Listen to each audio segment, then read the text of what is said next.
Good evening, ladies and gentlemen. How are we all tonight? Trying a new game tonight. Civilization 7. And it is getting absolutely mangled in the reviews. Oh, I haven't seen reviews. I'm going to be honest, I have not watched a review or read a review. I'm just seeing like the Steam scores, which is not always a great way to judge things. I mean, we all know that, user reviews can be absolutely stupid, can't they? I mean, you'll get a game that's like fairly obviously a pretty good game, 6, 7, maybe even an 8 out of 10 type game, but because it's got something in it that someone doesn't like, that 1 out of 10, 0 out of 10, this is the slap in the face of gamers, right? And sometimes, on occasion, you'll actually get a crowd of them doing that, and it could be anything. It could be the dumbest thing. It can. But I'm looking at the comments here of the reviews, and it's not like the usual sort of critiques. People are saying it's unfinished, it's missing features, they hate the UI, it's really, really, it's stuff that makes me go, okay.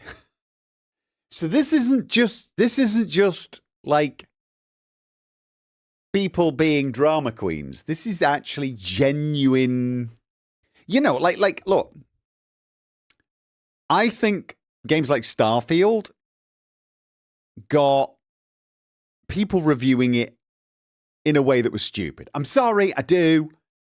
I thoroughly admit that the game is kind of disappointing if once you've played it long enough. Initially, it's kind of cool, it's kind of good, but it starts to wear thin, and then it drops off a cliff, and then I just don't feel any urge to go back. And I totally get a lot of the negative reviews where people have gone, I was sort of enjoying it for about 40 hours, and then, or even the people going, it just didn't grab me. It just didn't grab me. I didn't feel it. It didn't do anything for me. I just don't recommend. But we all know that there was a huge amount of, there were some silly reviews, right? And there was an awful lot of, you could sort of feel it in advance. There were people who, I'm not going to say wanted to hate Bethesda, but you kind of read their comments and thought, well, you were always destined to be disappointed by this game. Because basically, a lot of their complaints were complaints that could be thrown at every single Bethesda Game Studios game that's ever been made. So, I thoroughly believe today, if Skyrim came out in this climate, if this climate had existed in 2011, right, with the current gaming community, it would have been hammered to pieces, right? It would have been like this, absolutely hammered to pieces, because everyone, it's just, if people still loved Bethesda at that point. If they'd hated Bethesda the same way as they hate them now, I think Skyrim would have been like brutally murdered in the reviews. I do think it would have survived that better than Starfield, because in the end, Skyrim just hit the spot. Starfield didn't.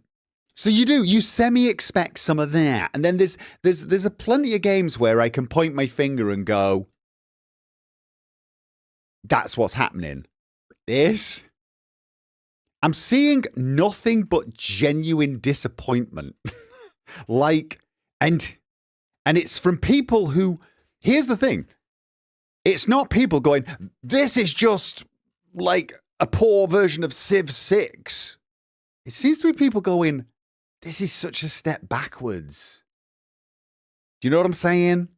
They're not complaining that it's just more of the same like they do with some games. They're complaining that it ain't more of the same. And I've got way more sympathy for people who go into a game expecting it to be somewhat similar to a previous installation and can't stand it. This is why I've always had a lot of sympathy for people who hate Dragon Age. Dragon Age just kept trying to mess the formula so bloody much. I kind of people.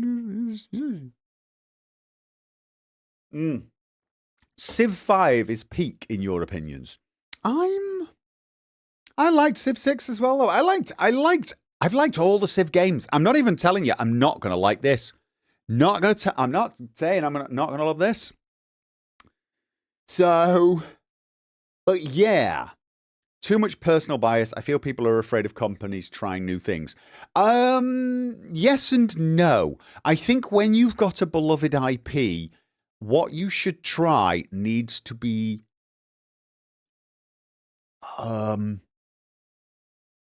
tempered, reserved. You got a formula. If you're going to tweak the formula, tweak the formula. Don't rewrite it. The problem is there are expectations in an IP. And if you do not meet those expectations, there will be backlash. That's inevitable, and it's a bad idea. It's the same way as bad first impression, bad idea. You know what I'm saying? There are certain things that if you're making a game, if you're a company that makes games, if you really just want to shake the formula up and go in a completely different direction, I'd just start a new IP. You know, just start a new IP. There are exceptions to that, but anyway. So that's what I'm saying. I've noticed it. Mixed reviews, which is not great. The thing that really annoys me, and I'm going to be upfront about this does put me in a slightly more negative frame of mind. It's not the price of the game. Now, this $829, normally games now are about $699, $700, right? Which would be about $70. So this is probably like $80-something for the base game. That's a bloody expensive base game, right? That is a bloody expensive base game. Here's where it starts to make me go, I've got this base game. So what am I missing because I didn't buy? Well, let's just go with the deluxe edition. What am I missing? The deluxe edition comes with Tekumesh Leader and the Shavani Civilization. I can't read that. That's too bloody small on my screen. It's the font. I need to get a bit closer. It comes with Advanced Access. Oh, yeah, that's early access. This I don't like. It's becoming more and more common. Early access. This isn't early access, guys. Whenever you see this, don't think to yourself, "Ooh, I'm getting early access." Think to yourself, I'm buying the game for its release date, and anyone who's not willing to give this extra bloody money, this extra $40, they are getting a delay. That's what it is. So this February 11th release date, that was a lie. The release date was whenever the early access people got it. That was the release date. This is the penalty you get for not paying more money, right? So just always read that. Deluxe content pack. 2 leader personas. Deluxe cosmetic. I don't care about the cosmetics. 2 leaders? So if you don't get the deluxe, you don't even get all of the leaders? Founders edition. 2 more leaders. Okay, how much was the founders again? Let's have a holy crap. That's about $160. So the full game costs $160. Now, you do get a few more things than that. Crossroads of the World Collection. I think this is supposed to be one of the DLCs. But look at this. The Founders Edition, the $160 games, gets another 2 leaders, plus 4 new civilizations, 4 new wonders, and a bunch of narrative and wonder packs. And they also get 2 more leaders, 4 civilizations, 4 new wonders, and a bunch of narrative things. So, because I'm not spending $160, I'm missing 8 wonders, a bunch of narrative, I'm missing 9 civilizations, and I'm missing 6 leaders, 7 leaders, and 2 leader personas. because I won't pay the $160. That, I mean, honestly, I'm going to be completely honest with you guys. I bought this game so that I could live stream it. And that is the only reason. So that I could, I mean, honestly, and even then, I didn't want to spend this money, but I'd sort of promised people I was going to do it. And so I felt a little bit of obligation to do it. There was no way in hell I was getting this. I'm buying this purely because, you know, this was the plan to stream. I'm going to do it. I'm going to give it its chance. And I'm really convinced I'm probably going to regret this purchase. The only thing that makes me hope is that at some point in the future, they will make this game worth the price. And I'll come back to it. That's what I'm thinking. That's my gut feeling on this. So obviously I'm going in with a somewhat negative frame of mind, which is not great. And I'm going to admit this to you, but it's not like I have a choice about this, right? It's not like I have a choice. That's the frame of mind I'm going in with because that's the frame of mind the game has induced in me. I bought the cheapest bog basic version, the most cut down, cut apart version. And it is, I've bought the game with 9 wonders stripped out, 7 civilizations, 7 leaders, and 2 leaders' personas ripped out. So I'm buying I'm buying the bargain basement, stripped down, cheapo, economy class. You don't even get an actual seat version of the game, right? Standing room only. You don't get luggage, sort of thing, right? That's, you know, basically that's it. I mean, I feel like I've been strapped to the wing, you know, and it cost $80-something. Mark Claus, thank you for buying and streaming this so we can all rubbish it and not buy it till it's finished in years' time. Well, honestly, if it is that bad, thank you for the 20 New Zealand dollar super chat. Thank you. If these reviews are right and my gut instinct about the pricing plan is correct, yeah, honestly, I'm probably not going to mind us rubbishing it. But at the same time, guys, here's what I do want to say. Let's try and have an open mind. I know all that negativity's there. I've highlighted it to you because I want you to know my... Oh, look at that. Mike Burnfire raiding with a party of 34. Just in time for the start, guys. Welcome. So, yeah, I just want you to know all the negativity that's surrounding this that has affected me and has made me a bit salty about buying this game. But I'm going to encourage you to try and have an open mind and also poke me if I sound like I'm just dunking on it for no reason, all right? I'm going to try and have an open mind here because I think that is important. I'm about to start the game for the very, very first time ever.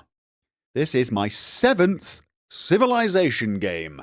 I've been playing every single one of them. I'm not an expert. Far from it. I'm a casual Civ player, although we all know there's no actual thing as a casual Civ player. You start off casual, and then you realize you've just lost 3 or 4 days of your life and you're never getting them back. Okay. This is one of those EU that's supposed to be legally binding, but I don't believe for a second it actually is. Has anyone ever tested one of these? I'm accepting this agreement that I've not read. And that no one reads, and that absolutely everyone knows no one reads. I wonder where... It must be US law, but I wonder if it's ever been tested. Has anyone ever fully read one of those? Yes, they have, Long Wolf. I have. Some of my viewers will even remember it. I was convinced to play a game by my viewers, and I read The EU LA. Welcome, minion. Pretty sure the EU LA is not binding in the EU. Me too. Don't know about America though. Come on, Gopher, be a Civ fan. They're the best fans in gaming. They might be. I mean, look, I've been a fan of Civilization since the first game. I have. But I say fan in like the normal, not completely weird and creepy way of fan. I'm not a fanboy. Should play an actual good city builder sim like Against the Storm. I'm not sure what this is. I don't think of this as a city builder. I think city builders are more like, well, SimCity. Civilization is, well, it's a civilization game, isn't it? It's a civilization game. So, yeah. I think the courts uphold EULAs in principle if they're reasonable. All right. Okay. I'm accepting. Oh, Jesus. Changes in privacy policy. By selecting next, you are acknowledging that you've read and understood the privacy policy. But you're not. You're not. You're not acknowledging that at all. You see, this is why it won't stand up in European law.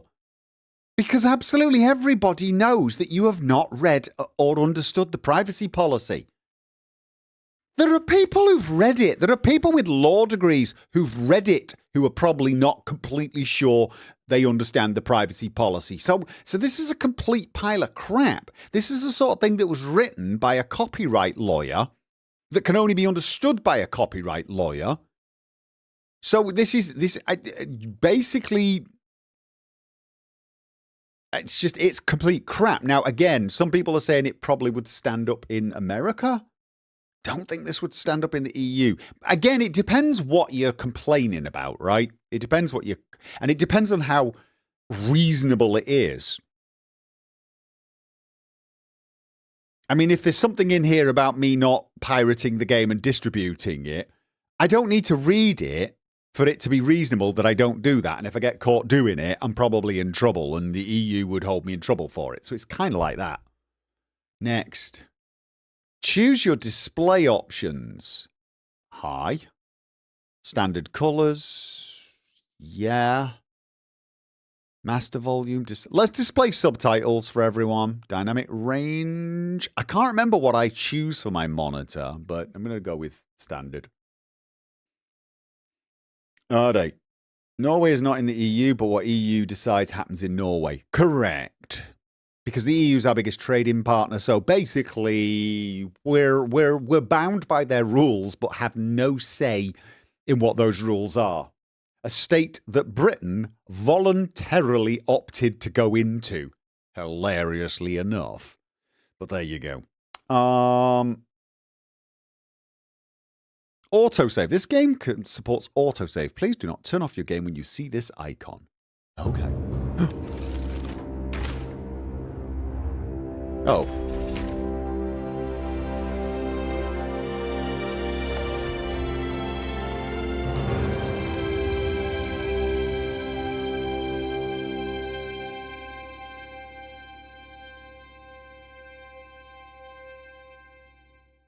The past is more than what we leave behind. Who does that sound like?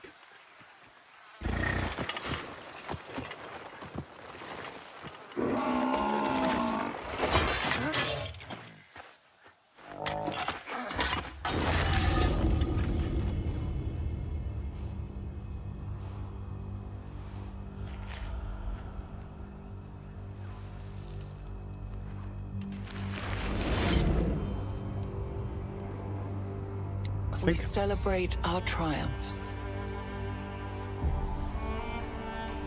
I think I've seen this. And bury our regrets.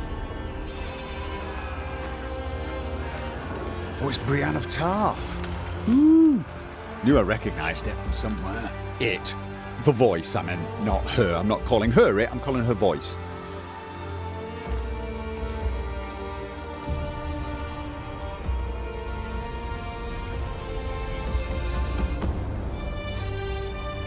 Every age has its secrets. In each layer of history, we can rediscover hope.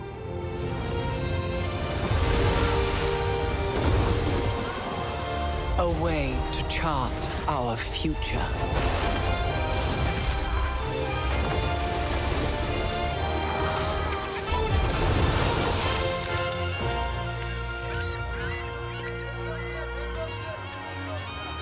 Okay. Yeah, I've definitely seen this. It's cool. No Leonard for the intro. Stories are carved into the earth strata.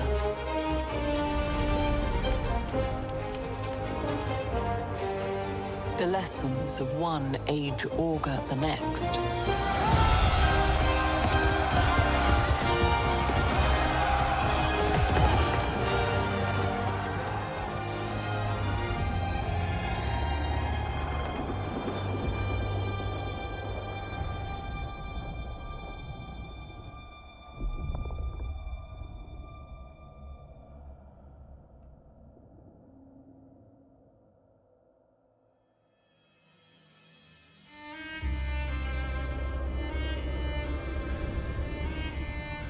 We must learn from our past.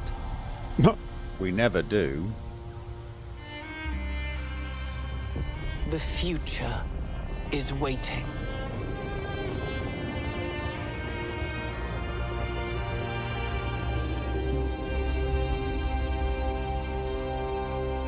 Yeah, they have quite a lot of good narrators. They had Leonard. They had Sean Bean, didn't they? I quite liked him. Right, and the first thing we do is we get to options, audio, music. I mean, I like the music in Civ, but for crying out loud. Okay.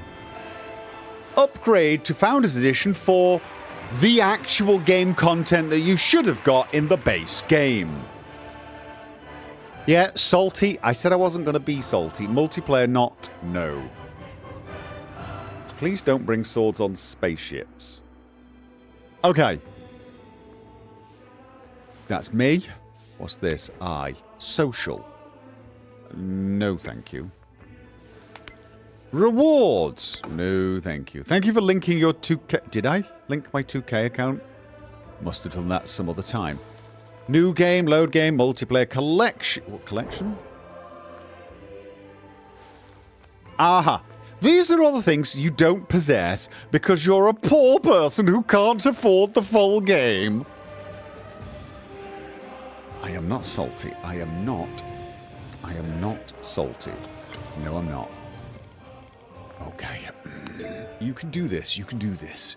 Right. Options. Additional content. Mods. Okay, they've got mods. Support, that's good. Graphics benchmark. Whoa.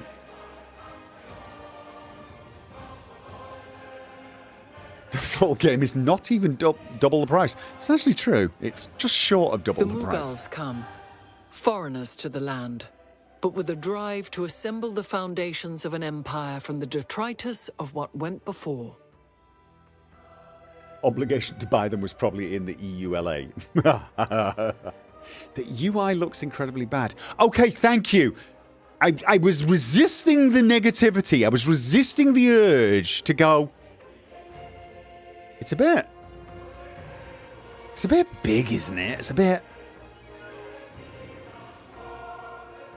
I don't want to say it because everyone says it. Everyone says it and I don't want to say it.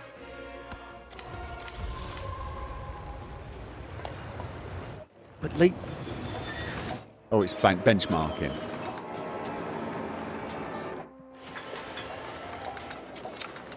It's a bit mobile-y.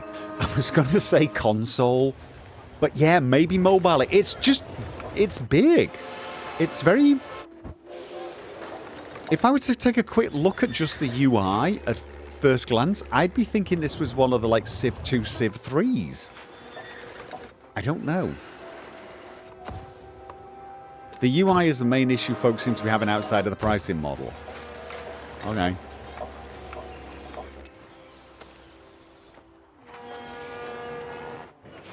Very in-your-face UI. Yeah, yeah.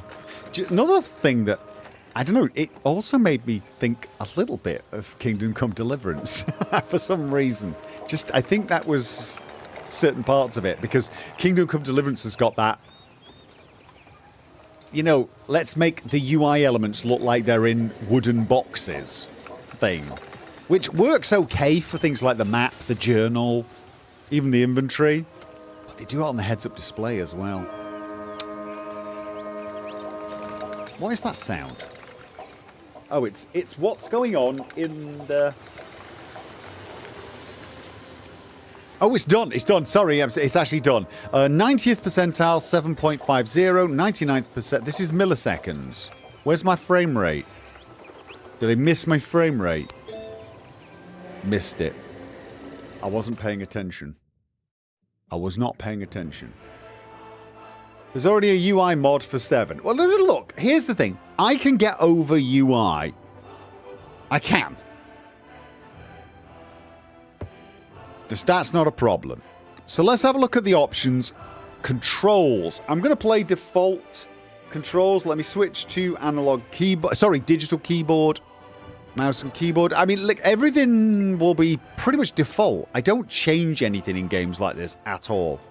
Colorblind font scale, small or large? Sometimes people really want me to have large. Viewing experience, desktop or laptop computer? Yeah. Holy, what would handheld be like then? All right. Enable high resolution UI scaling. Narrate on hover. Is that cool? Automatically speak the text. No. I thought that was like that cool narration. You'd hover over something and she'd say something really cool. This is just going to be, you're going to put it on and it's going to go, enable high resolution scaling or something, right? Narrate chat. No. Also no. Subtitles. Display subtitles. Audio. Music. I'm just going to kill the music very briefly because it's cinematics volume. Everything's equal. Right. Dynamic range. Mute on focus loss. Probably a good idea. Game. Auto end of turn. No. Eventually I might. Unit cycle remaining movement. Auto unit. These are all the things I should probably do once I get the hang of the game. Advanced crossplay. Play multiplayer with players on other platforms. No. I'm not multiplayering anyway. Graphics. Full screen. Game resolution auto. Do not auto me. I want that. Can I just confirm it is at that resolution right now? Alright, good. Just wanted to make sure. Enable vertical sync. Upscale anti-aliasing mode. Auto. AMD Fidelity Super. No, wait. Okay. AMD Fidelity X Super Resolution 3 anti-aliasing and upscaling. Holy crap, what the hell is that?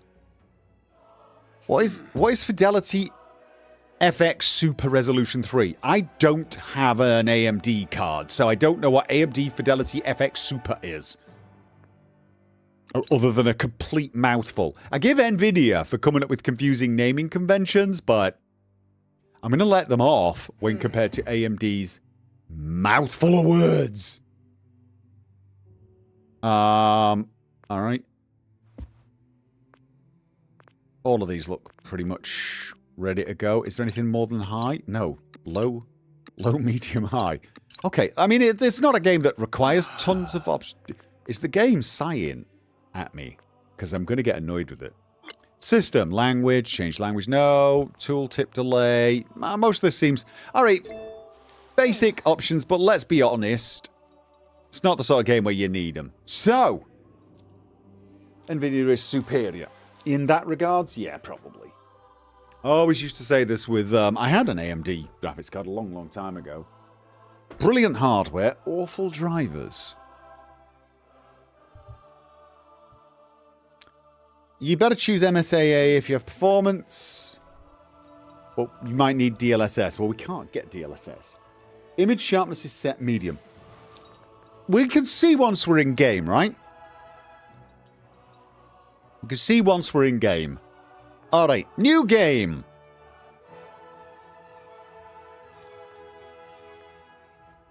Okay, so I'm pleasantly surprised by how many leaders there are. You could tell from my build up that I was in the frame of mind of thinking there's going to be like 3. Okay, so who do we want? Do we want random? We've got Amina, Queen of the Zazao, Damaraja, Ashoka, World Renouncer, Diplomatic Expansion List. All right, we got Economic Militaristic, Diplomatic Expansion List, Cultural Expansion List, Diplomatic Scientific, Cultural Scientific. So we got a variety of leaders. Should we just do random? Age and Civilization. All right, we'll go with random. Antiquity Age, Exploration Age, Modern Age. Are there... Out of curiosity, are there random in the Antiquity Age? Yeah, random in the Antiquity Age. Okay. What is this? Random of random in the Antiquity. Oh, these are the civilizations. This is the starting civilization. Question. If you leave it at random, will it match? Do you think it'll match the leader with the civilization, with the leader and the civilization? Do you think it will match? No, I don't. But I is that an option? That should be an option. Oh, mind you. I mean, for example, Benjamin Franklin.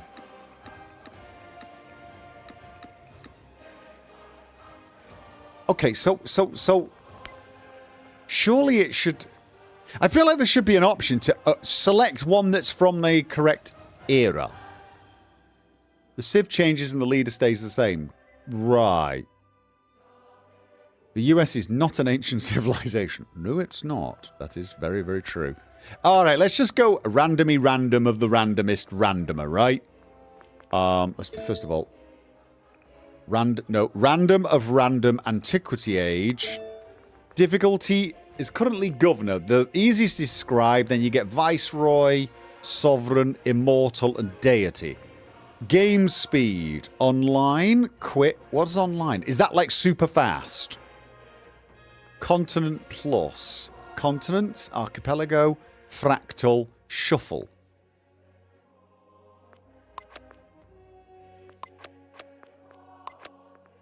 Is Shuffle... Is that random? Online... That was game speed. Is that... You can set yours... Because I'm not playing online, but it's giving me the option to go for online game speed. I'm guessing online game speed is the fastest. Shall I go with standard? Or would you want... Should we do a quick game so I've got a chance of actually doing it? Tiny, small, and standard on the map size. You would stick with continents. You probably... Well, it was continents plus, right? Good night, Johan Anderson. Go with the standard for the start. Okay. Okay. I guess we will start with standard. It's just sometimes playing on a tiny map with a fast game gives you a chance of actually getting to the end of it before your bladder explodes. All right. Let's do it. Let's see who I end up with. Dun, dun, dun, dun, dun, dun, dun, dun. Yeah, this is too... They will come from every corner of the world to pledge their strength and march under the same banner. The might and glory of Persia embodied. Persia! We are the Persians, with Ibn Battuta. Down the trade routes of Africa, Asia, and Europe travelled Ibn Battuta, a scholar and chronicler born of Moroccan and Berber family in 1325. After performing the Hajj, the Muslim pilgrimage to Mecca, he went on to explore the Dar al-Islam, the known Muslim world. Through his travelogue, the Rila, Ibn Battuta's insights into his world and the lives of those he shared it with, continue to inspire like-minded travellers. Persian Empire. the kingdom. Shaka, or what we know as Persia, was the center of the world at its height.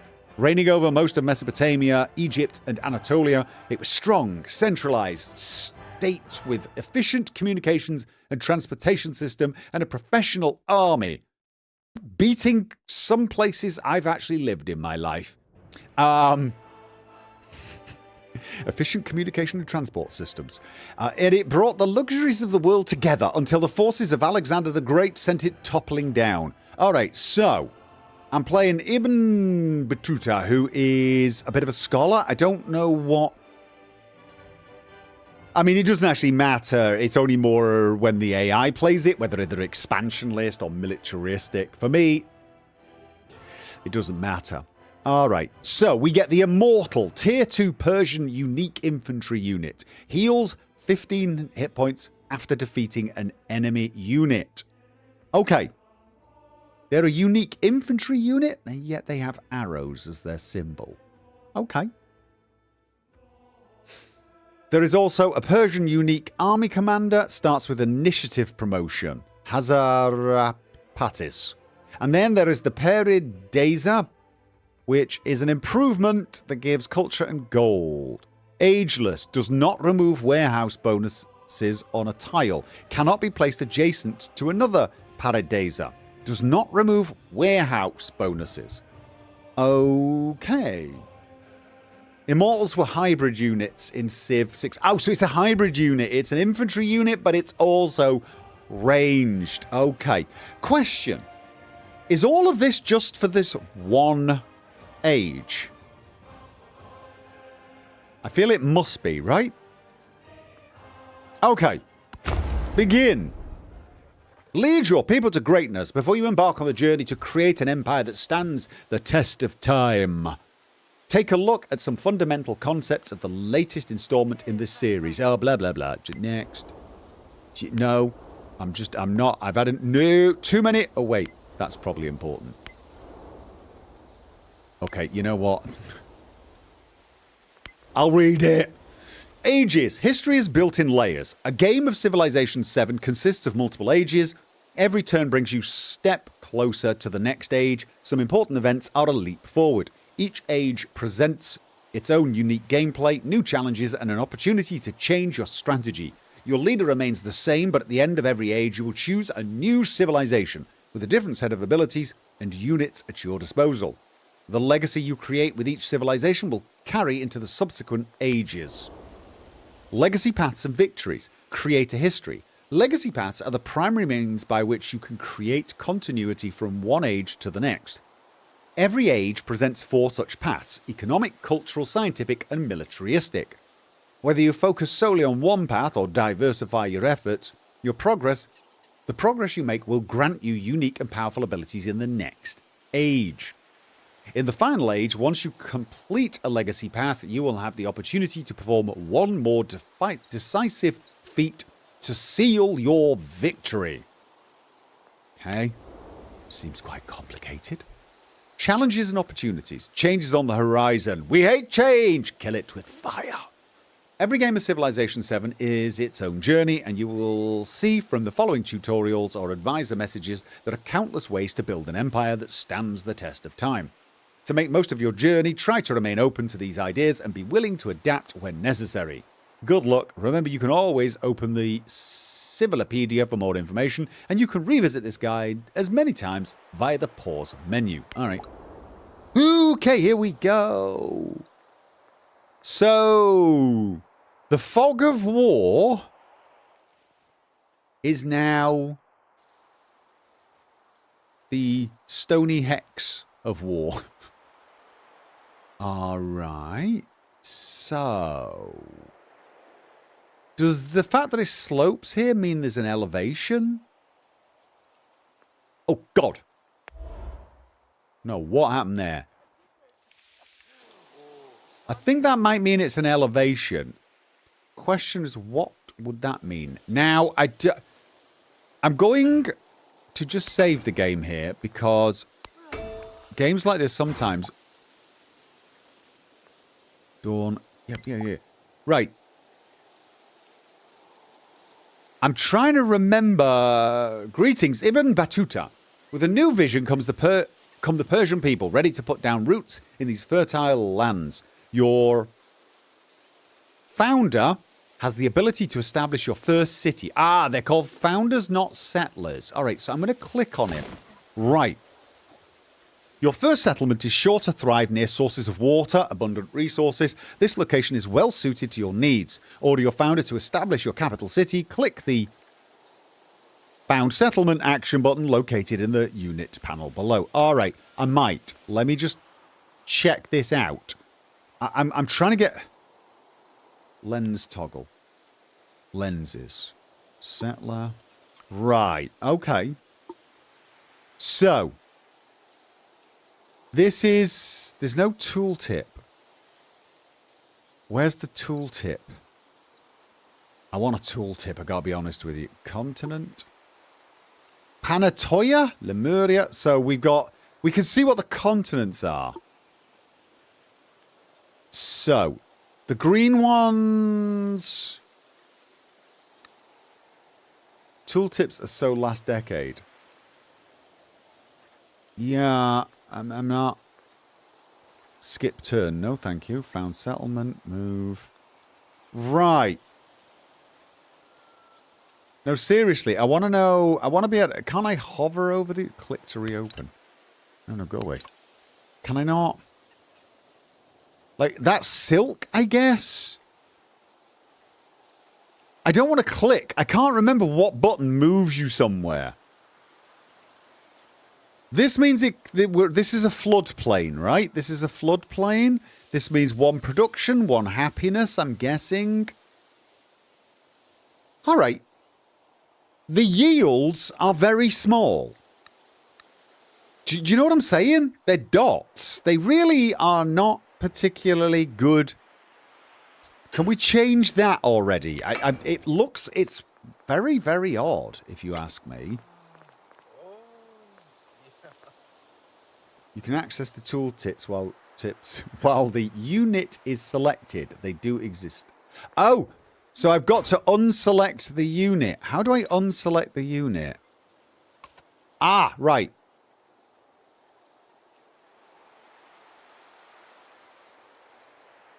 I've unselected him.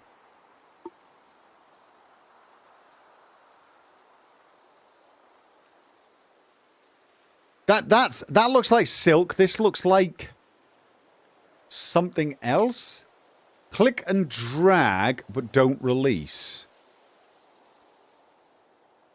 Turn on yields without unit selected. I've turned on yields. I don't have a unit selected.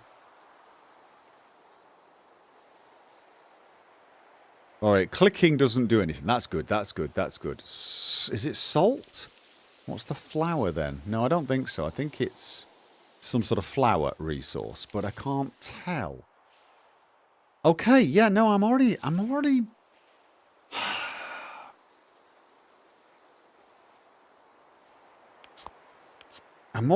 kind of annoyed by this game. Yields for ants. I mean, like, these things are really, really small. Command units. That was the unit. Yeah, I don't want to command the unit. It's cotton. Cotton! Yes! It looks a bit like the cotton one. So we've got silk and we've got cotton. And we got a floodplain. But it's still better to be on a floodplain than nowhere else. Now, is it suggesting I should build the city here? Not on the floodplain itself. Oh, question. In Civilization 6, didn't rivers go in the gaps between these things? You didn't actually build on a river itself. You built on the side of the river, didn't you? This is different. This is different. You think that means river, not floodplain? That could be the case, but then why not here and here? Those are not rivers. I'm really, really not. Game, unit, cycle, autos. Graphics. You can navigate down rivers now. They have navigable rivers so boats can navigate on the continent like tiles, basically. Oh! That's good. I like that. That I like. Accessibility. No. No. Okay, so there are no tooltips, and there's no way to make the yields a little bigger so I can make out without going like this and squinting at it. All right. And I can't see what the benefits are of this tile either. I mean, what is growing here? Can I rotate? Oh God, no, don't do that. Don't. Can I rotate the map? How do I rotate the map? Is there a rotating of the map? Is it's suggested near river is fresh water. So don't build on a river, build next to a river. But what are these? Is this a forest? Is this forest? Because that looks like forest, but it's not. Can somebody Google this? Can somebody Google this for me? Are there tooltips? Is there some way I can find out what this is? Like this is plains or desert? No, that's plains. That's desert. Settle the town. No. I don't want to settle the town. I want to see what the tool... I don't want to see where I'm settling. Is that plains? Is it tundra? Is it... Settle the town first. No. I'm not saying I won't. I'm not saying I won't settle here, but choosing your first settlement's really important. This looks like it could be a good spot, but so could that, for all I know. And I want to know. There's no tooltips. It's one of the things people are thrashing about. So how do I... Are there no defensive values for any of these squares as well? You must enable the tooltips in settings. Oh. Where? Where? Hold Alt while moving the mouse to rotate. From the Reddit, the tutorial suppresses the tooltip, unfortunately. Oh! It's in tutorial mode. Oh, God, it's because the first time I played. Press Alt will rotate. Oh, it does. Look at that. You're right. Alt rotates. Thank you. I think I'm... Oh, and it's... Oh, once you take your finger off it, it snaps back. All right, okay. Not 1,000,000% sure how I feel about that, but okay. Turn on the resources in the lenses. Oh, yeah, definitely want that. Do I want the hex grid? I don't think I need the hex grid. It looks like it's pretty obvious.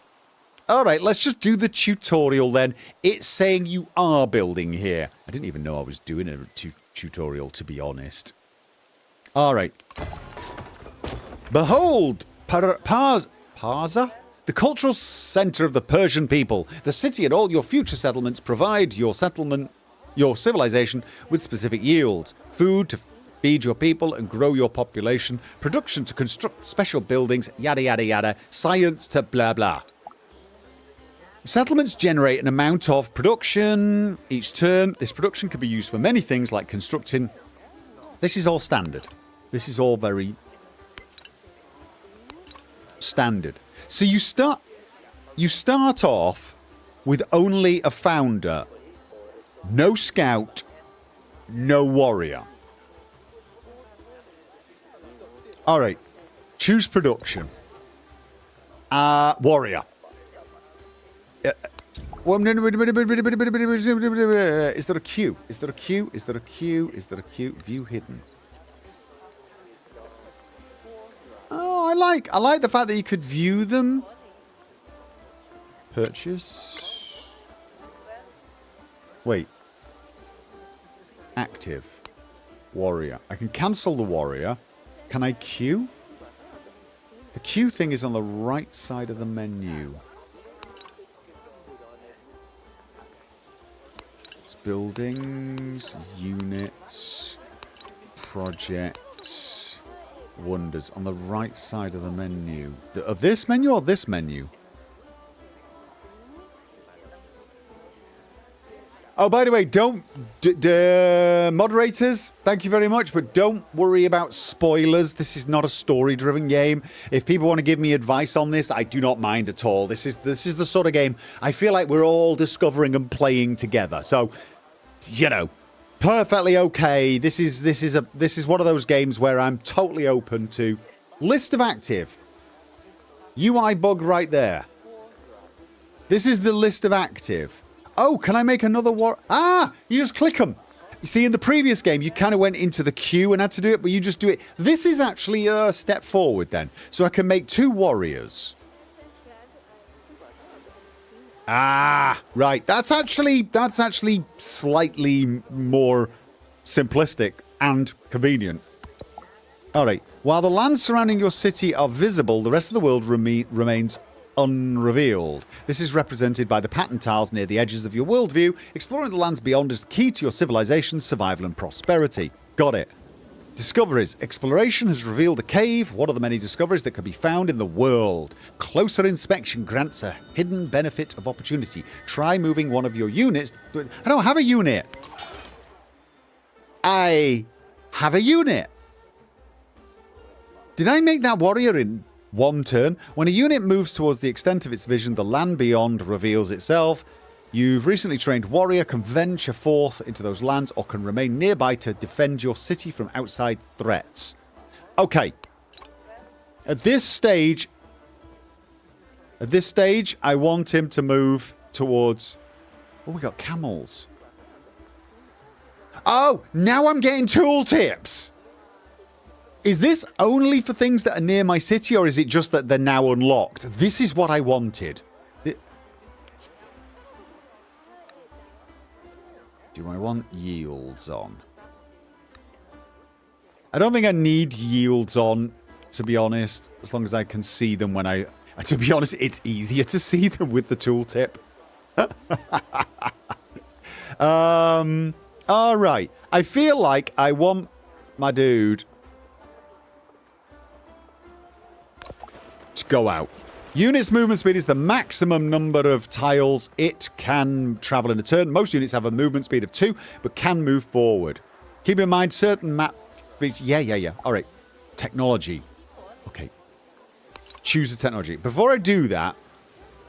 Yeah, normally you don't want to go too far until you've got a warrior to defend your city. But there's nothing nearby. Oh, we've already got iron yields? Interesting. I think in the last Civ game, you actually needed to... I think you actually needed to discover some technologies before you could even find that. What have we got here? Dates. We got a lot of things that... Rough desert. Flat desert. Flat. So there's flat desert and rough desert. Interesting. A lot of rivers along here. Okay. I believe you can activate and deactivate yield icons with the Y key. Oh, thank you. Thank you. That's nice. Hotkeys are really nice in games like this. Okay, let's do the science then. Sailing? I mean... Can we view the tree? Nice. Good. So this is the same. It does look way simpler, doesn't it? I'm not going to lie. I prefer Civ 6 for the way it looks. But all right, let's just... We're being positive. Sailing. Fishing key. Base yield. Galley. Embarkation. Allows all standard land units to traverse coastal terrain. I mean, I do have a river. I could send a river, but it stops here. I feel like this is telling me... Is this telling me elevation, or is this just... Anytime you get far enough away from known land, it doesn't... It's not elevate... See, because that looks like that goes down, and this one doesn't. I feel like it's elevation, in which case... This river should go all the way down to the sea. But then what's feeding this? I feel like this is... What's feeding that as well? Spring? The lines don't fit perfectly together in the tech tree.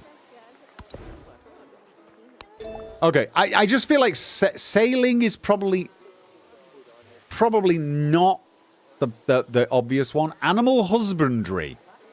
We do have camels. If I went for animal husbandry and built another settlement over here, for example... Oh, that's not a good yield. Mind you, I don't know how the... Do cities just have their own yields? This thing has got 5 food, 5 happiness, and 5 production. But, like, if I'd built it here, would it have had more or less? You know, I mean, it's... I wish I could... Oh, I can look at... Yeah, sod the technology. Food per turn. Does it give you... Ah, that's my palace. All right. Does it tell you where the things come from? If you know what I mean. I definitely miss this on Civ 7. You could just look at all the tiles and you can immediately see, oh, this one will be good for a city because it has X, Y, and Z. I guess I've just got to get used to it and figure it out. I'd always be looking for a tile with 1 food and 2 production, you see. That's what I'm getting at. But I probably have to abandon that thought process at the moment. I mean, it's probably completely changed. Then I'm tempted to just go pottery. Science advisor recommendations pottery. Let's go pottery because at the moment, I don't have access to camels or horses or anything like that. I don't even know where I want to go. Okay, so what... Are we done? What's this? Yeah, I don't know why some of them have patterns on. Does anyone know why they have patterns on, or is that just random for the lols? They removed the yield system in Civ 7. Okay, I've probably got to stop thinking about previous Civ games, don't I? Probably have to do that. I've got to go in a bit of a blank slate. Every Civ game is different. They are. But I think I... How do I just go... How do I get to the next steps? Legends enabled. Civilopedia. Pause. Who's that? Striker Dragoon 13. Thank you for the resub. Oh, God. Research times takes time to complete. The amount of time is equal to science divided by the science your civilization generates per turn. Yeah. Continue. Okay, that was odd.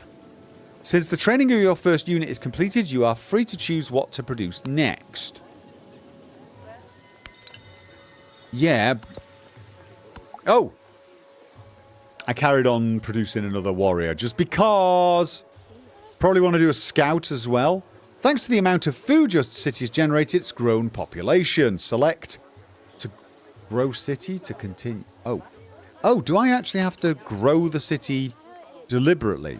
What's this? Command units. Okay. When a city grows, it can expand into an adjacent title, gaining the yields it offers.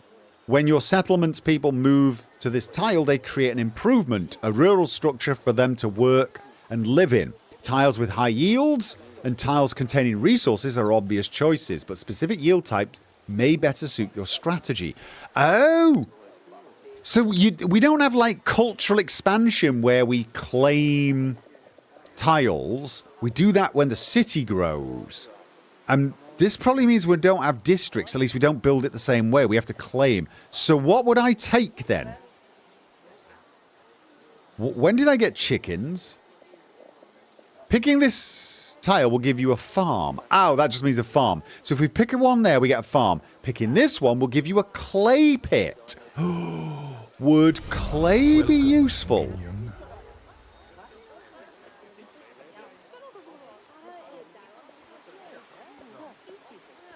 Each one gives... Right, that gives food and money. This gives food and production. Normally, you kind of want to go for a lot of production...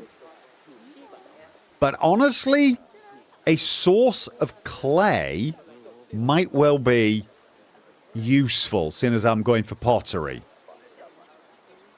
Plus, I get a little bit of money, and money is one of the things that, you know, when you first start playing games like this, you underestimate the power of the purse. Oh, is this also the cotton? No, that brings me in range of the cotton. I like your thinking. I'm going to select that. Okay. Okay. 6 turns for pottery. Age progress 2%. Oh, God.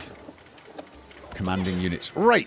So my unit can now go and check this cave out.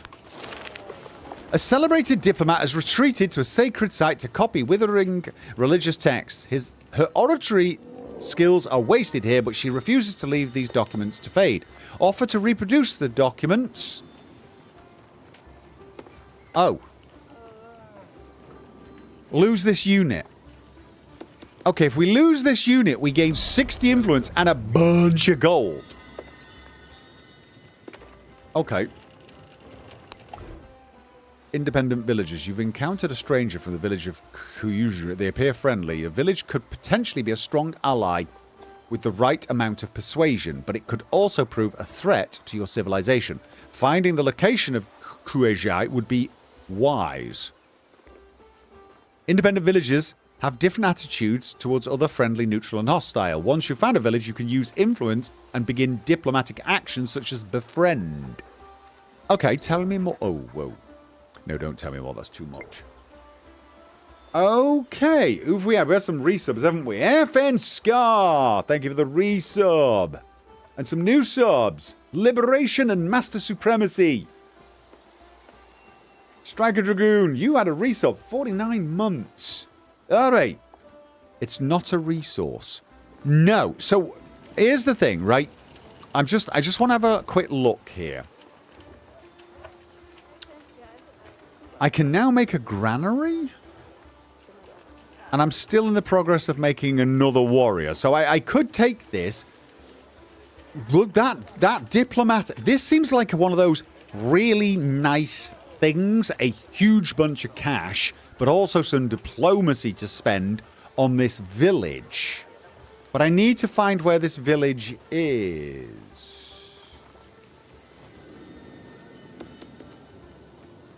Because that's a scout. So they're probably up here somewhere. And if I can find them, I can start using diplomatic... So basically villages are city-states sort of things. Yeah. Losing a unit this early feels weird. It does, but you know what? Wait. Right. Let's play it risky. Let's play it risky. We're going to get 60 influence and 50 gold. Let's do it. Might regret it. Might regret it, but you know what? These religious texts will not be forgotten. In gratitude, the diplomat agrees to take up the concerns of the Persian civilization. Right. Settlement limit. -5. Happiness in all settlements per settlement over the limit to a maximum of -35. Happiness. Wait, -35 happiness? That's the maximum? Okay. Not getting this yet, so let's keep going. Let's hope no one comes and attacks us.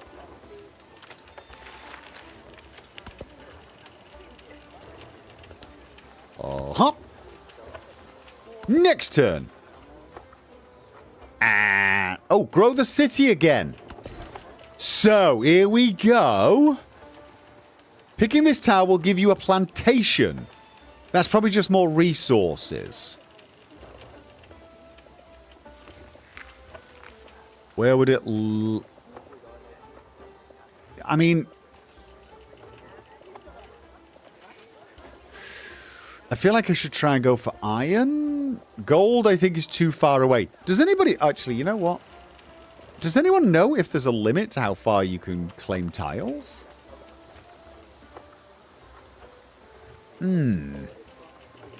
See, I could go here, and then I'd be going for silk. Silk has quite a lot of good... It has culture for a start. So I feel like this one, but this one gets me more happiness. So this would actually make more sense, but I feel like going for resources is the way to go. But, oh, cotton. That gives 2 food, 2 production. Wait. Does that mean that tile gives 3 food, 1 gold, and 2 production? That's... I'd say that's pretty good. Iron is revealed without tech, yeah. I think this one's still going to be better than this one, but I want to go for this one as well. Alright, let's... A recent expansion has allowed you to improve cotton resource. Resources grant bonuses or abilities to the city that holds the resource in your entire civilization. Cotton has this effect. 2 food, 2 production. This is a bonus resource source, so it can be assigned to any settlement. Buildings cannot be placed atop resources, so growing atop them is always a good idea. Oh. Does this mean I cannot put a building on that resource? Oh. Well, I probably can, but it will get rid of the cotton. Alright, you know what? We got extra production. And I'm thinking, what does the granary give me? Granaries in 6 were sort of a waste of time. Well, not a waste of time, but not worth it. But again, we're really learning everything now. Food on farms, pastures, plantations, warehouse food building, ageless, buildable in all ages, can be purchased in towns. I feel like I should get a scout going, though. I feel like I should get a scout going. Can I purchase anything? I got not enough gold. Yeah. I just feel like I need to start doing some... No, you also cannot settle resources. Oh, actually, okay. So the resources are a damn sight more important. Okay, I'm going to go with scout. Yep, queued. And then I'll probably build the granary because I got nothing else to build. Or a warrior or... It doesn't give me options for settlers. But alright, we're still in the tutorial, so... I'm going to wander a little bit with my unit. I just don't want to go too far. I just want to sort of like see a little bit further. But I'm going to send the scout up in that direction. You should not get 1 scout. You should get at least 3. They're insanely important and powerful. This game focuses on scouts. Because in Civ 6, scouts were not that important. Not really. I would tend to do most of my scouting with early warriors. And I'd just make quite enough warriors that I could hold off anyone who tried to come and attack me. And then, you know, I did some exploring, but didn't go beelining for it. Alright, okay. Again, it's relearning the whole thing, isn't it? All are made of clay. Tech unlocked. Building your legacy. Civilizations are remembered for their accomplishments and the paths they take through history. Some spread their accomplishments across a wide range, while others are devoted to a single cause. Your advisors are at your service to guide you on the path of your choice. Like any great leader, you may change your mind at any time. Now choose where to focus the efforts of your Persian people. Okay. Trade is the lifeblood of our people. Gold, the foundation of our dreams. Security is the only path. Strike swiftly and build our empire. See a new dawn. Only great monuments of beauty and inspiration can lift our people out of darkness. Knowledge makes the world. We should be the ones doing the making. Don't know. I'm tempted to get science or economic. I mean, my leadership is I'm a scholar. Are there any bonuses for him? I should have read all this before I got to this point. I'm the Persian. It was completely random, Koriko, but we're Persians. So I'm thinking it should be... Well, I mean, Persia had all 4, really, but I don't know what... He was a scholar, so I'm thinking... This screen ultimately means nothing. Oh! I'm not choosing something, am I? Wait, no. Research and acquire technological knowledge to become the most advanced civilization in the world. Your science advisor is here to guide you. Oh, that was just info. The world contains innumerable mysteries waiting to be discovered, and I, your humble science advisor, intend to show you the way. Let us begin devising a way to record our very thoughts. Such records would not only allow us to hold a mirror up to nature, but to harness its power and reshape the world. Research writing, the first step towards establishing a great library. Science legacy of antiquity age. Remember, legacies improve your performance in later ages. You can check your current tracked goals at the objectives at a glance in your civilization journal. Check your overall legacy process as well as other legacy paths can be viewed in Age Progress panel. Click the Age Progress. Okay, so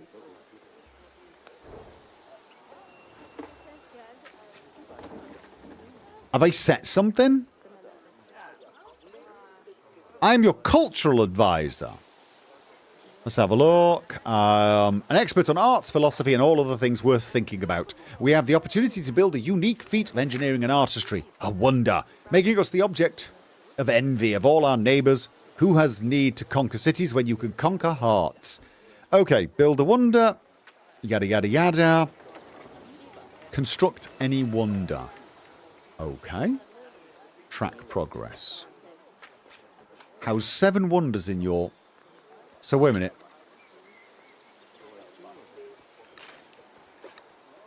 Oh! So this is basically... I can track all of these. I could track any of them. It doesn't actually make a choice for me. It is a tracking. Have 12 towns or cities in your empire. Conquered settlements count as 2. Alright, and... Yeah, I think I can figure out. And then assign 20 resources to your settlements. Okay.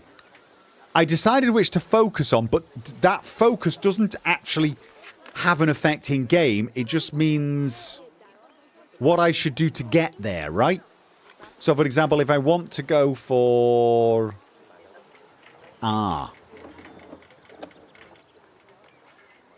Any wonder...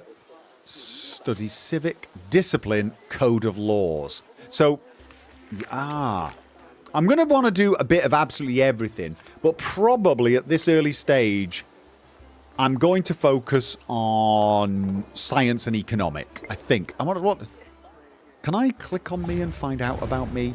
This is your leader screen where you can review choices you've made about your leader and civ. There are 4 panels: diplomatic, actions, independent powers you've encountered, your government, and your unique abilities determined by your leader and civ. You can return to this menu at any time by selecting your leader portrait. Okay, so attributes. Whoa. Who's that? Brendan Lucas, thank you for the £2 super chat. I'm currently watching someone else on Twitch and Gopher here on YouTube. Okay. So, leader attribute, cultural 0, diplomatic... I'm 0 on absolutely all of these. Alright, I'm sure this will grow then. Independence. Is this like hearts and minds? Whoa. Befriend independent, no valid targets. Projects. Where are they though? Never mind.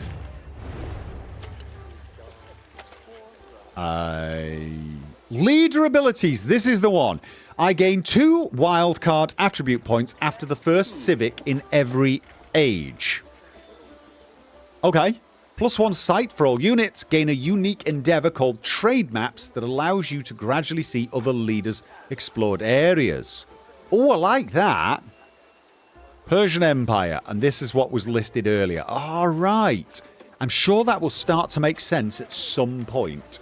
So I need to research writing, but I also need civic, code of laws. Is that different? All right, let's go with writing. It did say it. Culture, accumulated influence. Currently researching writing. Study civic. Wait a minute. Civics are studied where? Resource allocation. The resource screen is where you view and manage your resources you've acquired via improvements. Yada, yada, yada. This is at the capital. I've got cotton in the capital. And that gives them this. Alright, so I can move these about and have certain towns and cities growing better than others. But I like that. Alright. Just gonna move one more. Horses! Horses! GG's! We got the GG's! Alright, we got GG's and camels. GG's and camels. We need them all. GG's camels and... what the hell is that? Ruin! A ruin! Brickyard.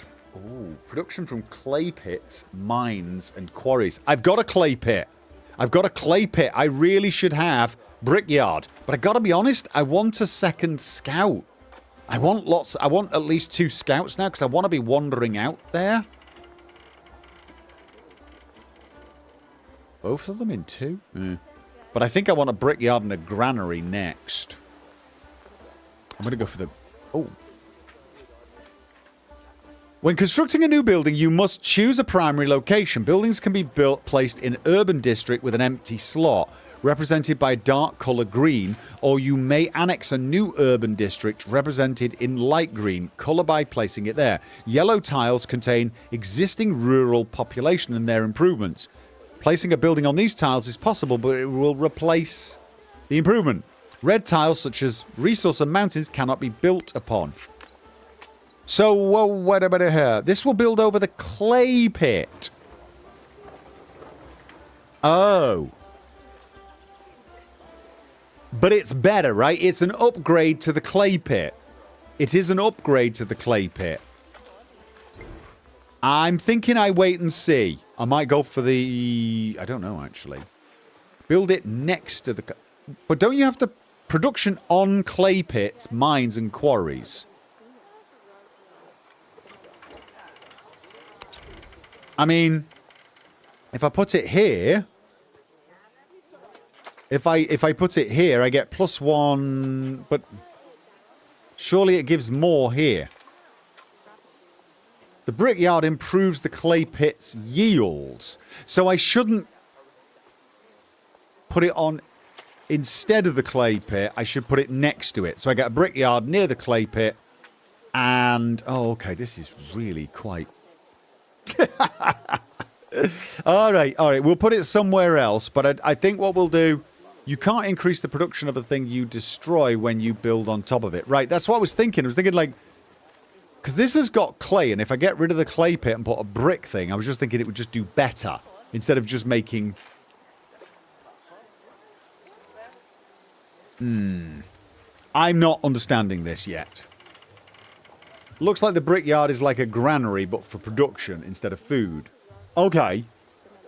The pit is rural, the brickyard is urban. Right. And am I not allowed to build rural on urban? If I do this, it converts it to urban from rural. So I would lose this. But it would still give +2 production to this tile, right?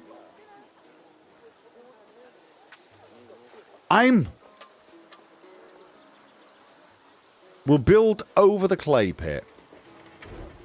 All right, you know what? I'm putting on lay put will allow you to relocate the citizen on there now. Combine the brickyard and the granary as they are combined into a district, and you won't lose them when the age transforms. So you're saying don't mess with the clay pit at all, ever. Okay. I'm going to take your word for it. There are no more hills. I might just be in an area with no... I look like I'm in a deserty kind of area, right? Narrative choice. Leave the clay pit alone, build the brickyard elsewhere. Okay, will do. The journey of life may go down many roads. Best be prepared for anything.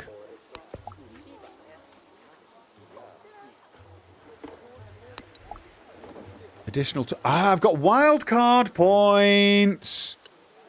Happiness per age on the palace and city halls. Influence per age on the palace. Economic. +1 gold per age on the palace and city halls. Expansionalist, militaristic, scientific. Plus science. Ooh, so I've got wild card points, right? I can put them.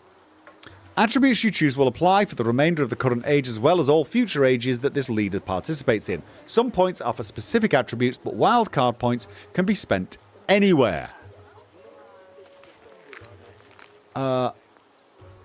Oh. Should I wait and see what points I get? I don't know.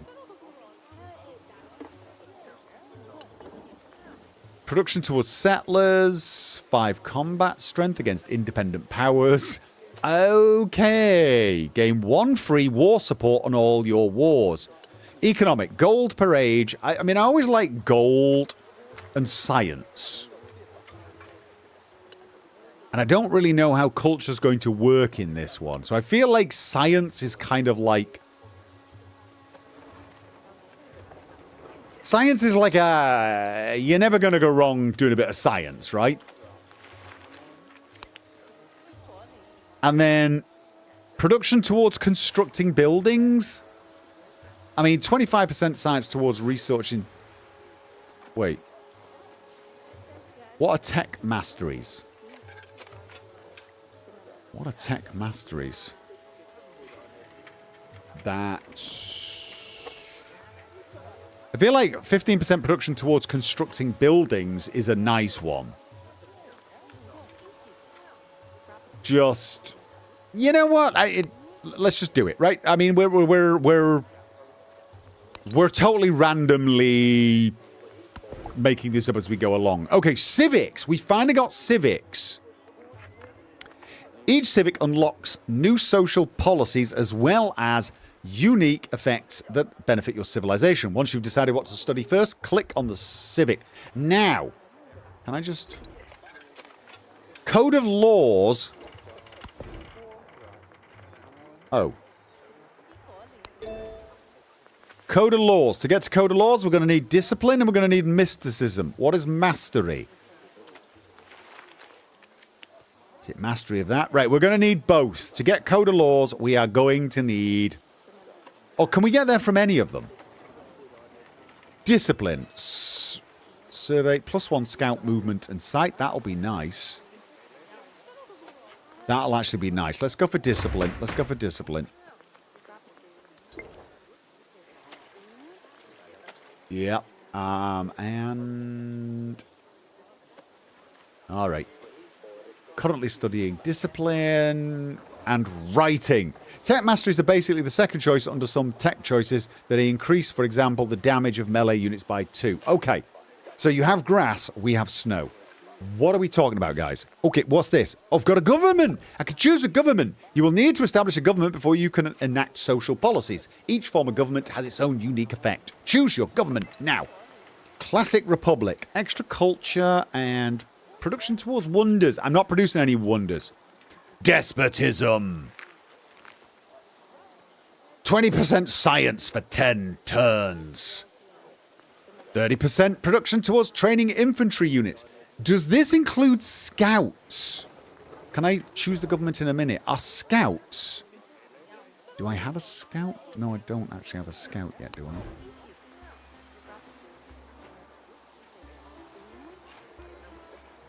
Level 1 infantry unit.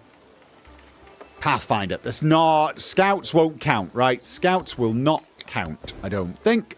So that wouldn't help. Production towards buildings and food. Ooh. Yeah. 20% science will be nice, I guess. I don't know what culture does at the moment. And I'm not producing any wonders. I might be producing a building, but not yet. Food would be good for growing, though. And sometimes growing is the better way of doing things. But I'm not going to produce any units, that's for sure. So you know what? Let's go with... Let's get some growing going. Growing going. More food, everyone! Get eating and making babies. Come on. Social policies available is the one to eat food and make babies. Under your new government, you may enact a social policy. Complete civics throughout the age to earn more policies. All right, this, very similar. Available. Charismatic leader. Tool making. Yeah, I mean, culture on the planet palace might be nice at some point. But I feel like at this early stage, I really want to just go tool making. Crisis. The crisis begins. The crisis intensifies. The crisis culminates. Okay, right, let's just do that. Let's get some oomph going. You can adapt your civilization strategies by swapping social policies. If you want to swap a policy, you will need to research a civic. Yeah. Very similar to the 6th game. Okay. And Scout is about ready. So I'm just going to bring my warrior back just in case. I don't like not having a warrior. Just in case we get some barbarian coming, legging it over. Okay. Fortify! Wait, did he actually build walls that I could see there? No? Okay. Scouty McScout! Can we name these? Can we name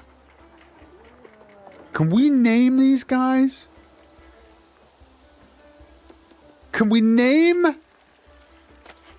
our units?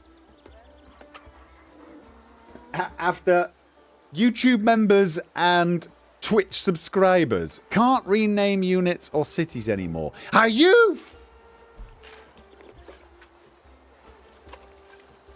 And I was mad at Kingdom Come Deliverance for not shipping with hardcore mode. For crying out loud, what the hell are they doing?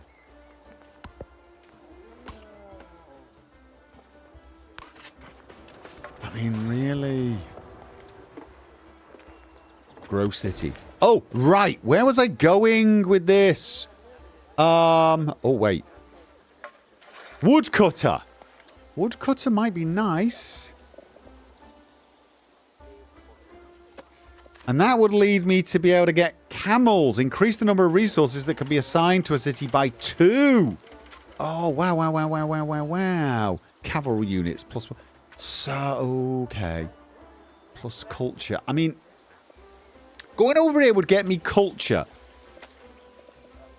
Which does look nice. Assuming I can go here, though, camels looks like it could be a really good one. Dates. Let's have a look. What? That just gives me 1 food? Surely the woodcutter gives me more than just 1 food. Surely taking this.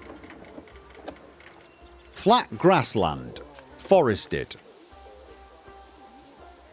Alright.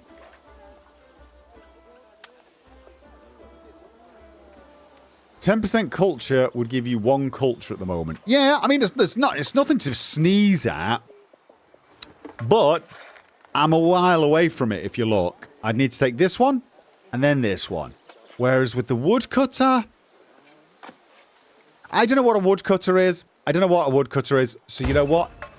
Now we know. When you direct your people to live on a rural tile, they create a structure to work the land called an improvement. Some policies, unique abilities, and even buildings can further improve improvement yields.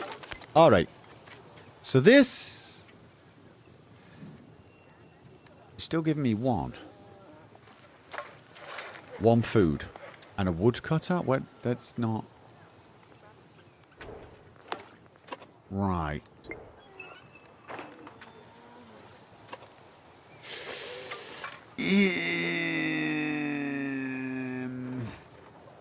So I don't get any production from this? I've got a woodcutter. And I don't know what to do with him.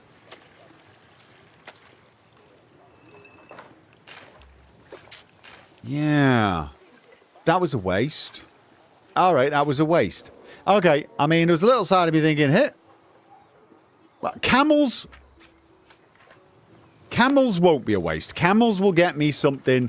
So it's worth going for camels. And probably dates if I can. But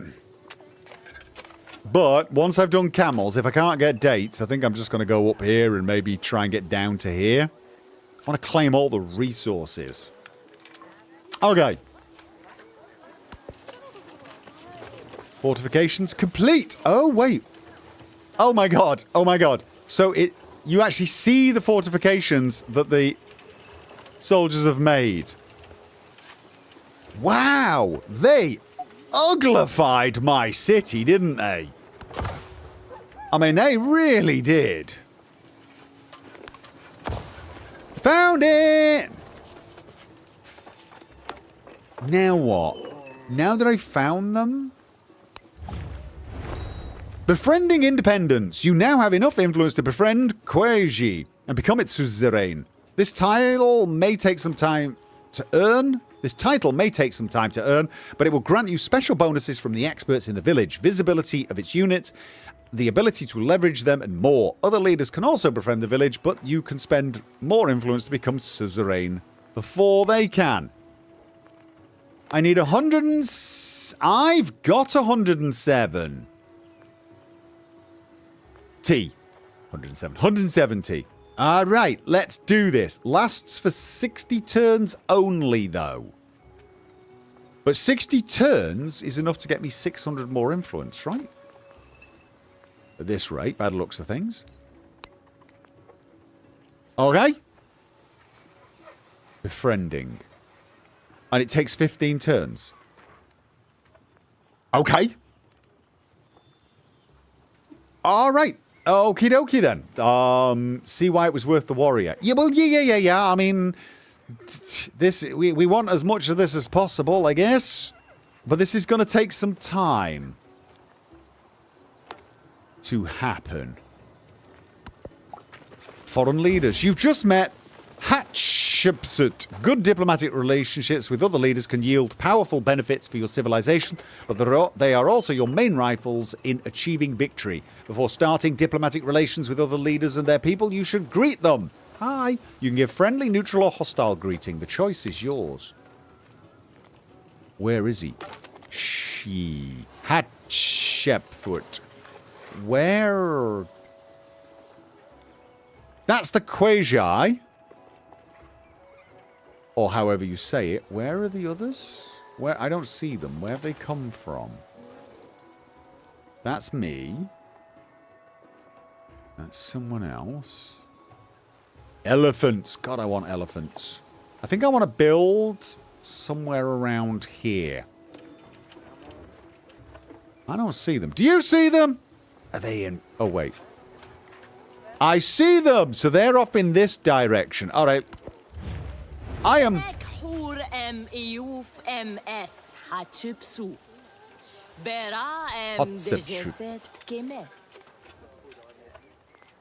Friendly. Reveal the capital of either leader. If nearby, your capital will be immediately revealed. I can spend 20... Oh, do I need to spend the 20 influence? Oh, so you need influence just to get... Oh, okay. No. Let's do this. Friendly. Hi. Here you can interact with another leader and see information about them, such as civilization, agenda, your relationship with them, diplomatic actions. You can start with them and other information. To open this screen for a leader, simply select their leader portrait. A variety of sources can affect your relationship with another leader, including diplomatic actions, world events, such as settling too close to their capital, and their unique agenda. A helpful relationship can lead to an alliance, and a hostile relationship is more likely to lead to war, as is doing really well even if you're friendly with them. Keep in mind that the other leader can also affect your relationship in the same ways, so it's prudent to keep an eye on it from time to time. You can start a variety of endeavors which are helpful to both you and increasing your relationship. Endeavors. I've got a special one. Sanctions, which are harmful to the other leader, and espionage action. Oh, for good grief.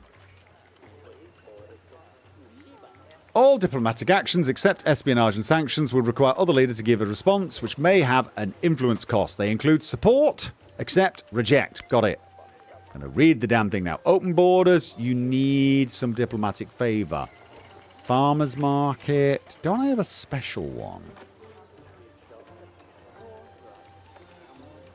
Farmers market. Share agricultural. Trade map. Reveal the other leaders' claim territory over time. This was the one, wasn't it? This is the one. So if I take this, I don't even need to scout her area. But I'll need 60. Okay. Interesting. Uh-huh. Let's... Coastal city. Ah, me? Or, I mean, like...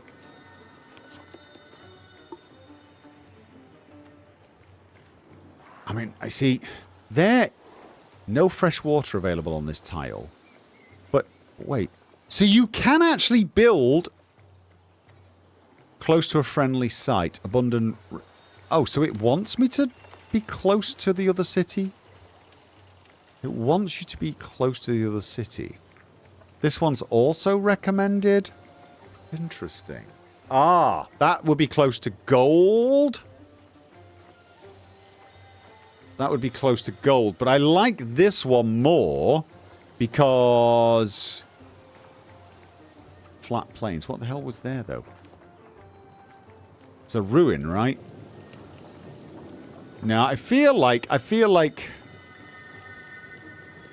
Actually, that would probably be the best for the yield. But according to this, that's what it wants me to do. It's recommending there because it can expand its city limits to capture more resources. Right, so from here it'll help me get dates, silk. Ah, yeah. I mean, the problem is you've got a lot of expansion to get those bloody elephants, but I get it. Probably not going to get the horse because they're going to get it. Yeah, okay, I'm seeing it. I'm seeing it, I think. That seems to be the best place to actually go. Alright. I'm sending a scout to the ruins, I am. Oh. Choose production. Right, so we've got one scout now. Is it time for a bit of building? Or should I keep scouting? Do I need even more scouts? I mean, I found this side, the coast, by the looks of things. Send one that way. Is 2 scouts enough, or do I want more? Ooh. Yeah. Mind you, it's only... How many turns? 2 turns? No, wait, well... Wait. It's only 3 turns for a scout. Try the unique scout ability. It's insanely helpful later on. Granary would help me grow faster. That is true. Alright, no, growing will definitely let me expand more, and then I can get the brickyard going and maybe another settler, right? But I've got to put it somewhere. Now, can I put the granary and the brickyard on the same tile? And it doesn't need to be near this. I could put it here, for example, and that would get me closer to iron as a resource. Or I could put it here, and that would get me very close to silk as a resource. I'm torn on that one, actually. Very torn on that one. Because silk, I'll get quicker. Iron, I feel like +1 combat strength could be useful. It can hold 2 buildings. Alright, 2 and 2 only. I should probably be careful building things like I don't know what buildings are going to be useful. I've got to get out of Civ 6 thought process. Oh. Yeah, remember the flood. Are they flood tiles? Did we decide they were flood tiles? Did we decide they were flood tiles? We didn't get a... Oh, floodplain. No, it is. Oh, right. Well, I don't have much choice, though. I've got to build it on one of these, right? I can't build it there. I've got to... I could build it here, but I kind of want to expand a little bit as well. I really want to get to the rough plains.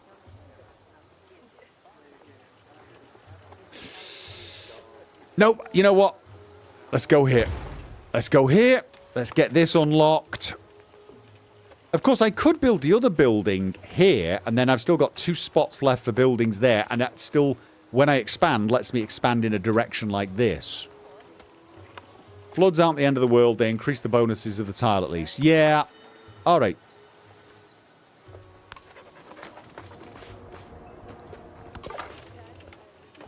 Scout already. Right, let's get you. Let's find where the boundaries are to our new neighbor. Iron would help your military, but you have to decide what is a priority. Yeah, and at the moment we're not really under too much of a threat, so maybe go the peaceful route. Okay, I can see. Oh, I like that. I like how they've done visibility. I've only just realized what they're doing. I like that. You can see mountain tiles much further away. Obviously. I like that. Okay, you know what that does? That makes a huge amount of sense. A temple complex has fallen into disrepair. Despite its residents' best efforts, the foundations are too unstable, but the acolytes won't leave their shrine behind. Devise a way to move the shrine safely. Minus 50 gold. Leave the acolytes to their problem. Plus 1 population. Ooh, is 50 gold worth 1 population? I feel like it might be. I feel like that. Acolytes find a new place for them and their shrine at the city's outskirts, ready to start again. Nice. Also, has that made this spot any... No, it's still recommending here. And definitely telling me not even bother with the red ones. Yeah, probably because there's no bloody water. Okay. What have we got here? I've met a new civilization. Simplement, citoyen Lafayette. Oh, hello. Oh, I've just about got enough, haven't I? Hey, how you doing? Ah. Okay. Yeah. Okay. Brilliant. So. Mountainous tundra. Red means you can't settle there. Right. Okay. So. We're growing now. We're growing. In 1 turn, we can actually make a settler. Not 1 turn. 9 turns. Wait, what? Oh, expand. Oh, expand. I can't expand there.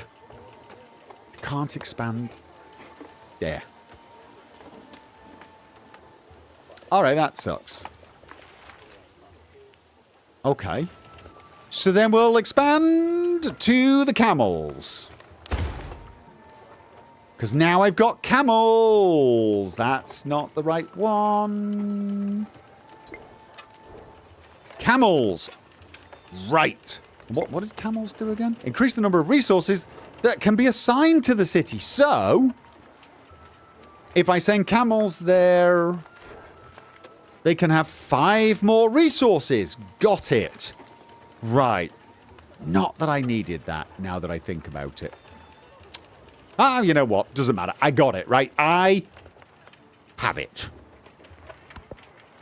Do camels give you cigars? No, but they give you something to light your cigar with. Respond to diplomatic action. Oh, crap. Lafayette is inviting you to participate in a reform endeavor. He gains a social policy slot when the diplomatic action completes. You gain 12 gold per turn for the duration of the dip. Okay. His influence is refunded. New endeavors between leaders. Wait, so he gets an extra social policy slot, but I get... Oh, I don't have that. I can't do it because the diplomatic... The social policy slot's absolutely worth more. It is absolutely way more worth than the 12. I don't even know how many turns it takes and how much gold I'll get. I mean, gold is always nice. But if I reject it, he's going to take that badly, right? Relationship worsens. I don't want to get in a fight. You know what? I'm going to give him the diplomatic action. Probably regret it. Sorry, the social policy.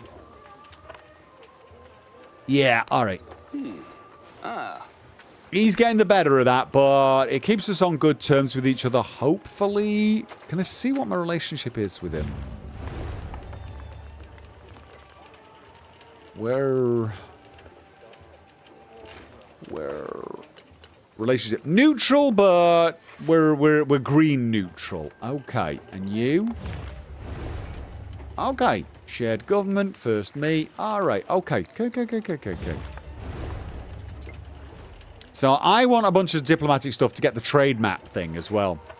You can't reject or support unless you have the influence to spend. Yeah, shame.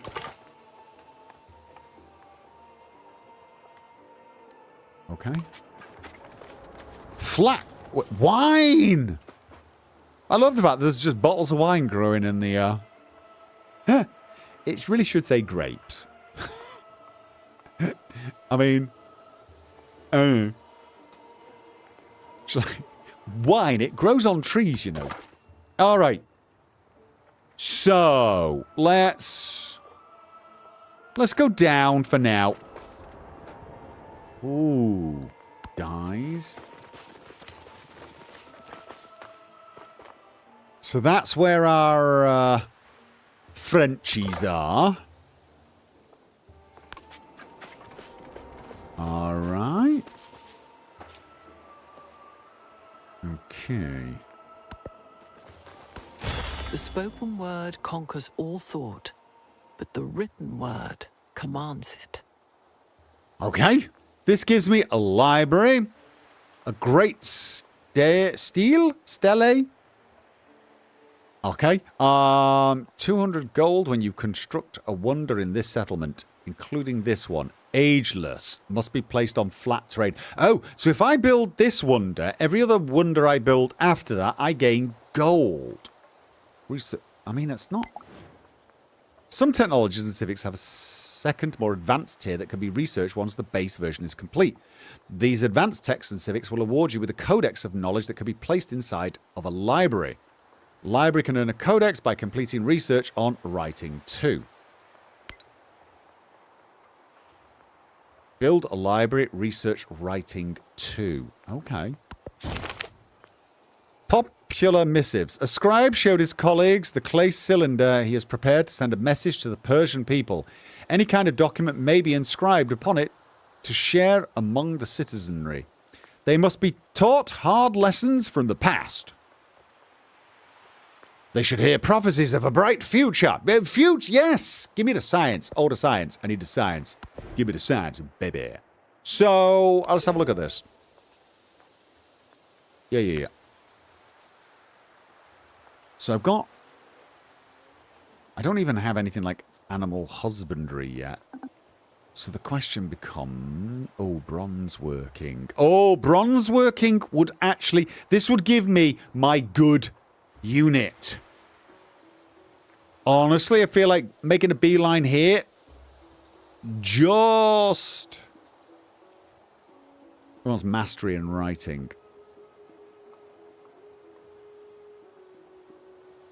Steal technological advantage. Gain a technology from a target that you have not researched. If the civilization has no eligible technologies, gain science instead. I kind of want to work... Oh, yeah. Don't I need a library before I can do this? I sort of need the library before I can do this, I think.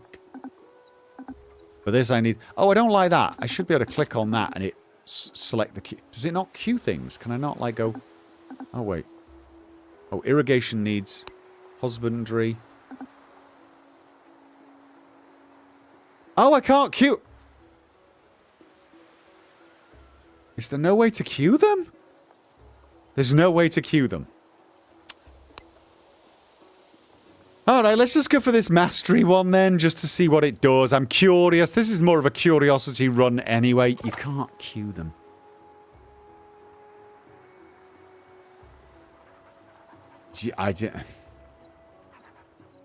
Look, there's some things I'm enjoying. I like it. It feels a bit more streamlined than Civ 6, for example, in some ways. And I don't mean that in a bad way. Like, there are some things I'm really sort of liking.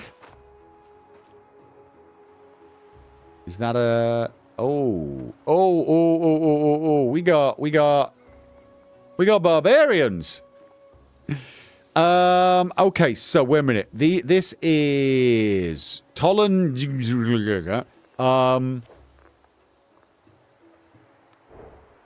No, it wasn't there. Where are the villages, people, thingy? I mean, if I click there, does it give it to me? Ah, actually, yeah. I need 170 to get it friendly. Or I need to wipe it the hell out. Instead of moving your scout next turn, try its ability. Ooh, okay. A granary has been built in Parsa. The granary is a special type of building called a warehouse which grows more efficient when its correlating improvements, such as farms and mines, are present in the settlement. Okay, brilliant. You've met a new civilization. हम अशोक ही संसार के मध्य बिंदु के एगो महान राजा और एगो महान पापी. Okay, well, we all do naughty things every now and again, so that's fine. Hi.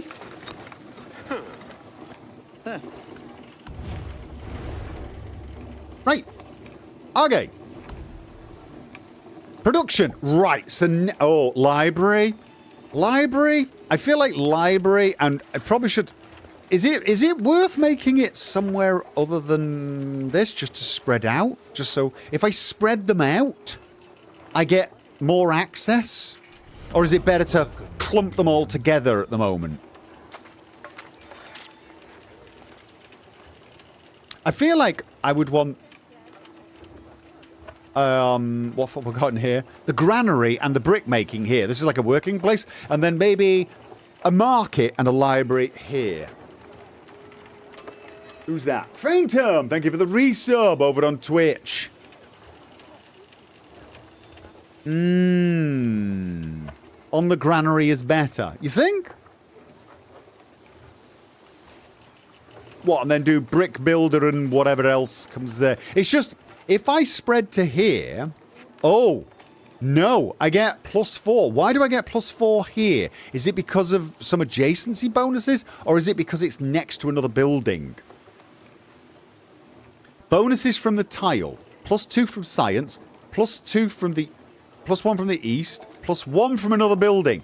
So more buildings together gives you more... Ah, right. Okay, yeah, got it. Let's do it there. Give me a library. Build it. And you?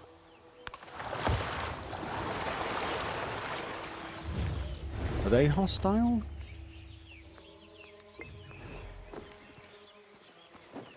Oh, they're friendly. They're friendly, so we don't need to worry about them. Right, I've got an ability. Search. Increase sight range for 1 turn. Reveal all discoveries within twice this range. Oh. Oh, that is really useful. World renown. Okay. Ashoka, world renouncer. Nagarika. This is him. Oh, okay, right. It's a bit of a title, that, isn't it, really? A bit of a title going on. They What is that? Is that? But what is it? What's the unit? Can I see what the unit is? Sagebrush, Stepper, World Renouncer, Nag. What is the unit? Can I find out what the unit is? Looks like a trader. Yeah, it's not as instinctive as it should be, this game. I'm going to tell you this now. Civ 6 was just instinctive. Either that or I played enough Civ games that everything made sense. I didn't find myself constantly questioning. It's a unit that never forgets because it's an elephant. It's the Naga thingy. Nagarika. Isn't that him? No, he's a Shoka. Okay, so he's a that's the Nagarika is the unit name. Can we what is it though? Civ at the top. Yeah, we're going to do the Civ thing, aren't we? Units. Okay. Nagarika. Unique. Oh, it's a settler. Oh, he gonna settle towards my. Oh no. Bugger off. You're gonna steal my wine, aren't you? You're gonna steal my wine. We're going to war over that wine, my man. We're going to war over it. I mean, sorry, it just has to be done. War. Wait, can I make a... I can make a settler. Oh. I need to make a settler. Can I unactive that and active this one instead? I don't want to cancel this. Okay. Can I click and drag? No, it's not letting me click and drag. So I tell you what, I'm going to cancel it just to see what happens. And then we're going to do it again. Back in here. No, it has. It's removed it. Oh, it wasn't the brickyard. No, it was the library. Okay, so that... Oh, I don't think I'd actually started building it. So that doesn't matter. I did put it in there, right?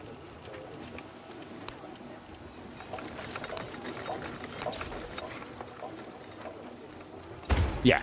All right, I'm going to get the settler done first. Oh. God, I was trying to close the window. Trying to close the window, not cancel the thing. Yeah, that's what I wanted to do. There's a button to push things at the top of the queue. Is there? Oh.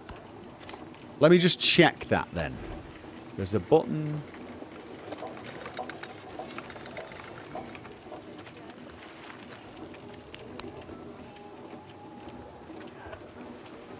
Ah! I see. Once you... See, thank you. Got it. I'm going to leave it now. Thank you. Okay. But you see what I'm saying? The fact that that doesn't show up until you hover over it... I think there should have been... This button should be there invisible the entire time. Just so that you automatically look at it and go, oh, I can move that up and down. Because I was thinking of grabbing this and dragging it down. That's what I was thinking. Oh, well. Doesn't really matter. Let's have a look. What have we got? Narrative choice. Emissaries from Kwaiji have arrived and pronounced the Persian Empire deserves all glory and respect. To honor the friendship between the two peoples, they present a generous gift. What? Respond to diplomatic action. I can't.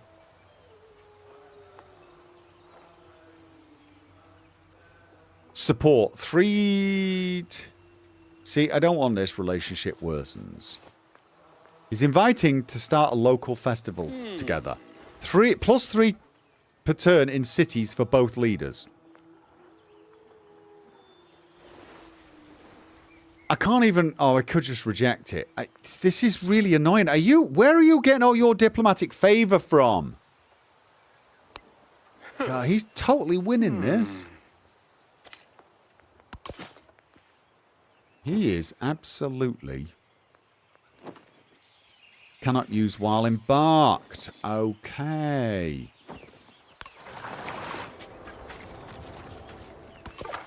Alright, so we don't want to go down here and get into a fight with a slinger. So... Right, I'm going to head... He's going in that direction, so I'm just going to head over here. Let's get a bit of the land uncovered. I gain +2 diplomatic favour per turn, which is going to be useful. I'm going to need it.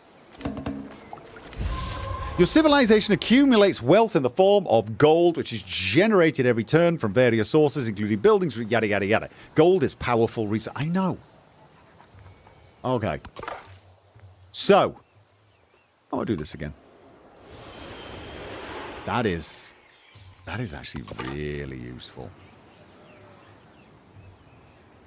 Hostile scout. Can you move and then do it? You can. We've got Cowlin. Whatever that is. Okay, don't know what that is. But we've also got a hostile state above us. Alright, you know what? Those hostile states are... Oh, he's built his thing there. He's built his thing there. He's built it there. You know what then? You can deal with these hostile states. Well, they might not be hostile to him. I need to build, like, over here and over here. But I'm thinking I move here and here somewhere first and then over here. But that's a tough one because that did look like a good spot. Otherwise, I'm going to get blocked in. Do nothing which is of no use. Miyamoto Musashi. Okay. He was a great... What did they call him? Sword Saints? I believe he was actually a complete slob. He used to win duels all the time, but apparently a bit of a, like... drunk. Combat experience. Yeah. Right. Samurai. Was he a samurai? Was he actually a samurai? Whenever I heard about him, it was always like, you know... I remember one tale of him having a duel, and he woke up, like, drunk and hangover and lost his sword, and so he chopped a piece of wood into the shape of a sword, the bokken, and then won the duel. I don't know if it's apocryphal, but you know what I mean. Okay. Civic to study. What am I going for? Code of laws. So I'm going to need... What would Mr... No, I feel like I need to get to code of laws, so... Let's go for mysticism. Yeah. Oh, I could just go for tactics. Plus 30% production towards training infantry and ranged units. Ooh... I mean, that's a long time, though, isn't it? That is a long, long time to get it. And we do want code of laws. Gopher, don't put the library with the granary. Why? Why? What's wrong with the library on the granary? What is the problem with the library and the granary? Do they not mix together? I would have actually put the brickyard with the granary, to be honest, and the library with something like I don't know. Individual units don't gain combat experience anymore. You basically have a general that gains XP. He made an enemy of an entire school early on because he challenged and beat their sensei. Oh, you're right. Okay, we're talking about Miyamoto. Okay, yeah. No food allowed in the library. Put brickyard with granary. Don't put library with granary as it won't get good adjacency bonuses. Really? See, here it gets 4. Oh, here it gets 3. What about this one then? If I put it here. Because this is getting an adjacency from one other building... And it's getting adjacency from here. For 4. This one's getting one from here, but not from another building. I don't understand why this wouldn't be better. Or is it just not good adjacency bonuses? Yeah, I guess I'm not completely getting this. I mean, if I put it here, and then I add another building to it, it will get the adjacency bonus. But if I put it there, it will already get it. He's probably thinking further ahead. Yeah. Is it bad because it wipes out the granary? No, it doesn't wipe out the granary. Apparently you can have 2 buildings in each. But the adjacency tile doesn't... You don't think this is good adjacency one? I mean, honestly, it kind of looks... I don't know you need to worry about optimization when just learning the game. This is probably true. Who says it's bad and why? Someone in the YouTube comments thinks it's bad, but there's no real... I mean, the adjacency bonus at the moment is better here. But that's partly because of the building. Later on, your library will be better off if you plan adjacency bonuses to boost other location. I wouldn't worry about hyper-optimizing your first game. Yeah, no, let's leave it. Yeah, it's basically... There's probably hyper-optimizations, but we are so far off them. We're playing... Oh, what did I just do? Who's that? Who this?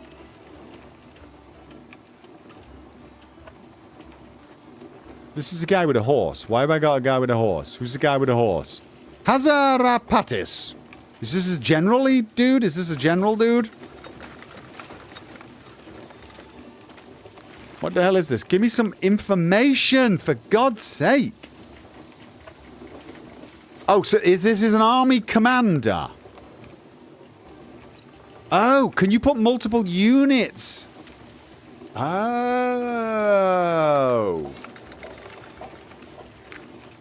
And I can do a promotion, assault, logistics, maneuver. All right, so this guy's an assault guy.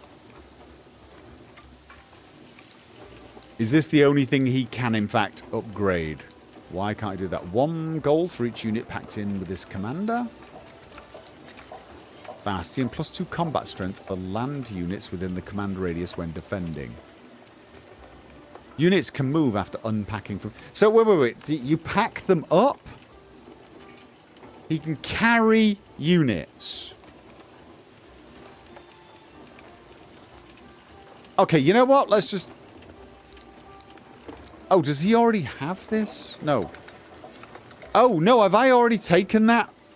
Was that, like... That wasn't a choose a promotion. That was a you just got promoted.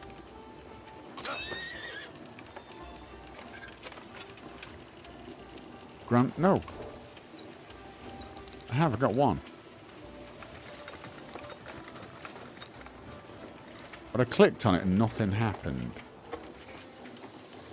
It's got what? Okay, I'm not completely, totally understanding this. He's level 1. Oh! So it gives me an option to promote, but he doesn't actually have a... Okay, this kind of made me think he just earned a promotion. Alright, so there's no point me using him for anything at the moment because I'm not going to war. Assemble army. Alright. Don't really need to do anything with him then. Okay.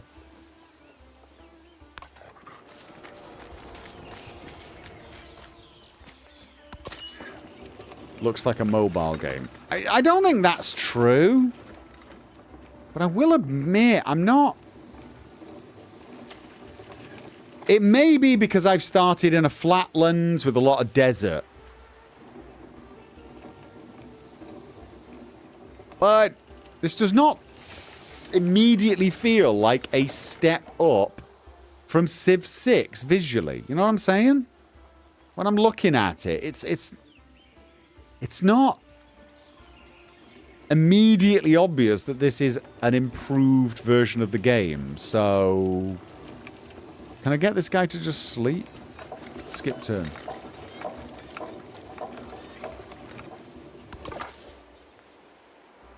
Okay, so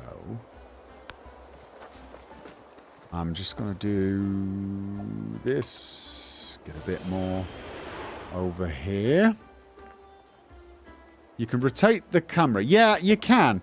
But honestly, I will admit, now it could be the terrain I'm in. I'm willing to accept that it might be the terrain I'm in. But it is... Oh, now I can grow. So where do I want to grow? Now, expanding the city. If I expand, like, here, can I not build buildings there? Does that stop me from building buildings here? This also gives a woodcutter. I still don't know what a woodcutter does. I still do not know what a woodcutter does. Will it stop me from building a building? You have to expand to build. Well, that's not true. I was able to build in any of these slots. I could build in any of these slots. So I didn't need to expand into this tile. Picking this tile will give you a farm. I can build over it, but I get a farm briefly. So if I want to get to iron, this is basically where I should go. I should go in this direction if I want to get to iron. Or here for silk. No, silk. I'm going here for silk, don't I? We wanted silk. That's what I wanted. This is the entire point of expanding here. No, what was I thinking? So I've now got plus 10% culture, whatever that gives me. How do I put him to sleep? How do I put him to sleep? Because I'm fine. He's very nice. He's a very nice unit. Okay, he's moved. All right.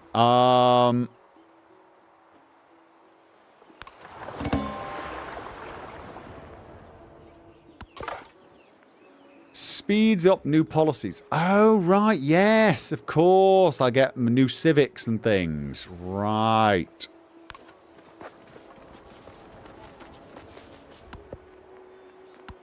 The spoken word conquers all thought. Tech But unlocked. the written word commands it. Writing, which is what? Research writing too. Don't think so. The impulse to travel the road of life controls the feet of every man, woman, and child. This journey holds many forks and countless opportunities. Develop local traditions for culture. This would get me the... Yeah, investigate new technologies. Focus on economic expansion. I've got gold. I'm going to go with a bit of culture. Let's get a bit of culture going, shall we? View Great Works. Great Works, including the Codex you earn, are managed here in the Great Works screen. You need a slot these Great Works in your cities to benefit from their effects. Oh! To showcase on the left lists all your Great Works. The archive in the center is all the Great Works that are not slotted into a settlement and therefore inactive. On the right, you can see settlements. You got it. So this one here, your new settler is ready to expand the reach of the Persian civilization. Got it. So basically, I've got a codex that gives +2 science. And it's already allocated to the palace in Parsa. All right. And now, what did it... Writing 2. I've got to build the library, and he wants me to do writing 2. Writing 2 is mastery, right? Yeah. +1 science on science buildings, plus gain 1 codex. Right, let's do it. No, I've already got that. Wait. Oh, it's got a tick next to it. It's the library I've got to develop. It's the library I've still got to develop. I did not see the tick. I did not see the tick. So now I want bronze working. So now I need... Oh, yeah. And this really is frustratingly... In Civilization 6, and I think the previous ones, I could have just clicked on bronze working and it would have gone 1, 2, 3. It would have queued them up and then I wouldn't have had to come back here. And you could press like shift and also, was it control or alt? You could actually queue up your entire tech tree if you wanted. It wasn't the best way to do it because sometimes you'd have eureka moments and you'd want to go for the eureka moments and you'd adjust. But you might plan ahead 4 or 5 technologies, maybe even 10. So this is kind of a real step back. Oh, can this guy not rest here because there's settler. We don't want a settler, but the warrior. So he can... Has he added the warrior now? Has he added the warrior? Warrior is now here. Okay.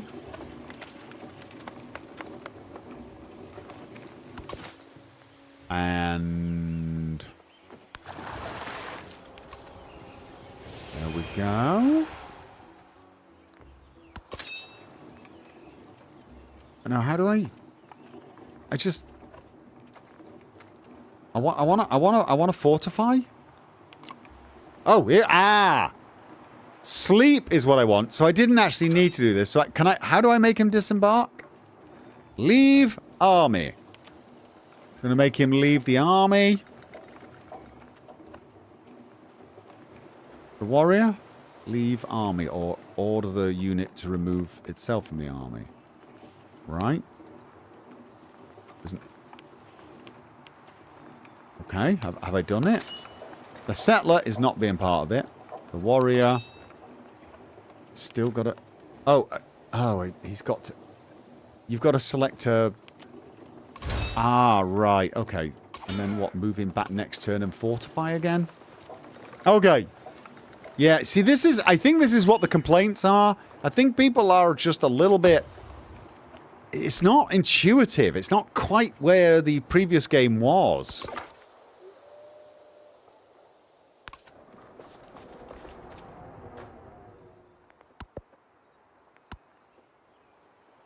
Okay. Diplomatic action. I have got 150. Invite it. Cultural exchange. Yeah, no, I want it. I'm helping him too much. I should be rejecting this and then end up at war with him. He's going for this sort of culture victory. But you know what? No, I'm going to match you, you bomb. Bloody French. All right, this is the warrior. Fortification's already... so he doesn't have to re-fortify. But now he can sleep. Okay. Marble. And wine. A lot going on down here. Units don't get XP, but if the general nearby, the general gets XP. Oh, right. Is that how it works now? Okay, that's interesting, I guess. Scout.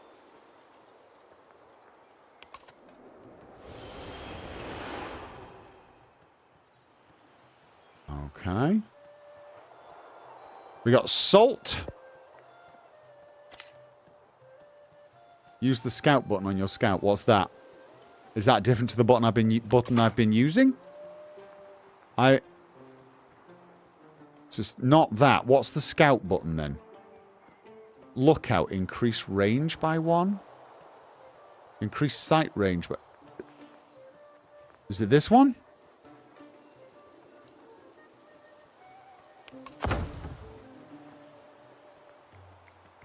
Oh!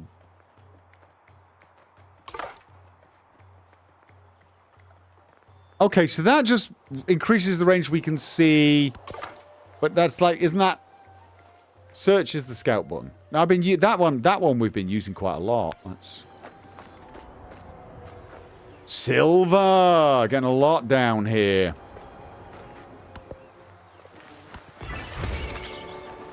What's this? Choose city-state bonuses? Your diplomatic action befriending Quasi has completed. They are now friendly. But are they? City-state levy unit. But so am I now the suzerain, or whatever, however you say it? Oh, I can use my status to... how can I promote growth or even bolster their military? How can I check who else is trying to get to them? Okay. Choose a suzerain bonus. Emporium allows the construction of the Emporium unique improvement. Emporium provides 2 gold and plus 2 gold in cities if they have at least 1 resource assigned to them. Cannot be placed adjacent to another Emporium. Gold buildings receive +1 for every city-state you are suzerain of. Gemstones receive the lapis lazuli resource in the capital. Provides +4 production and... oh, that looks good. +5 trade. I mean, these all commit. This is an immediate boost, isn't it? 4 production and 5% gold. Let's get this. Gemstones. You can't lose suzerain once you have it. Oh. Oh, good to know. Good to know. Good to know. Right. So now... okay, look at this. Look at this. Wait a minute. Didn't I have a...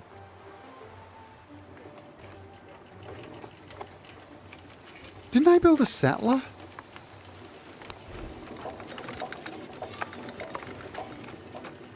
I could have sworn I built a settler.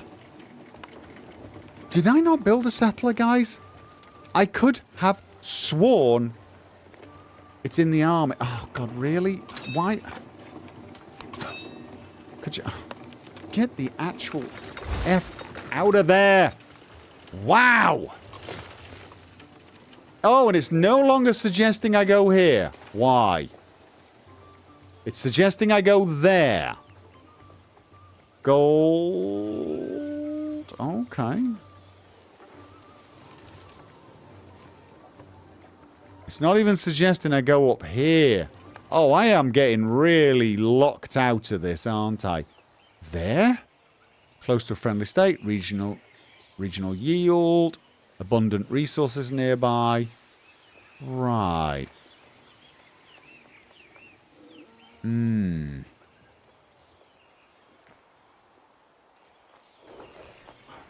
So, it was there. Why have they moved this? Is it because of these guys now? Because I'm now the suzerain of that? Well, what about here? What are there advantages to coastal cities? Welcome, minion. Yeah. Oh, right. Okay. So, the dates were what I was trying to get to. Can I even get... I can't get the dates. If I don't build around here, I can't get the dates. But now... oh. A dye's more important? +2 food and pleasant. Maybe the dyes are more important. Alright. You know what? Don't let the color coding fool you. Oh, I know you can do it, but it's the recommendation. So, if I built here, I'd still have enough space to go and build here as well. I did think to myself I should move further down here to buttress against this guy, because I'm going to get 1 there, and then if I'm lucky, 1 here. But this one doesn't even have fresh water, which worries me. It does have sheep nearby, so maybe that's all you need. So, I mean, if I put 1 there, then I'm going to be blocking this as well. I want to build a few cities close to each other. Screw the recommendation. Well, it depends, doesn't it? This one I figured was a safe one. This guy's going to keep building up here, so if I want to build... I mean, realistically, there's a side of me thinking I should possibly build... well, not there, because he'll get annoyed.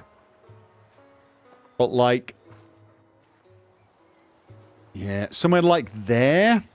Because then I've got marble and I've got iron. But this is not a great area overall when you look at it. It's not got brilliant yeah, no. Just... Yeah, it's not the nicest area. And we've got silver. So something like... Mind you, that's probably too close to this, but something like here might be a nice idea. Or probably more like here. Just so I get the space. And I build there. Let's have a look. 1, 2, 3. I don't know whether... This is the thing. Is the meta for this game going to be build wide? Or is it going to be build tall? Build close together? Build 6 cities or 4 cities? Or is it just take over the entire bloody world? I kind of hope it's take over the bloody world. It's much more fun when that's the way to do it. But right now... Might as well just...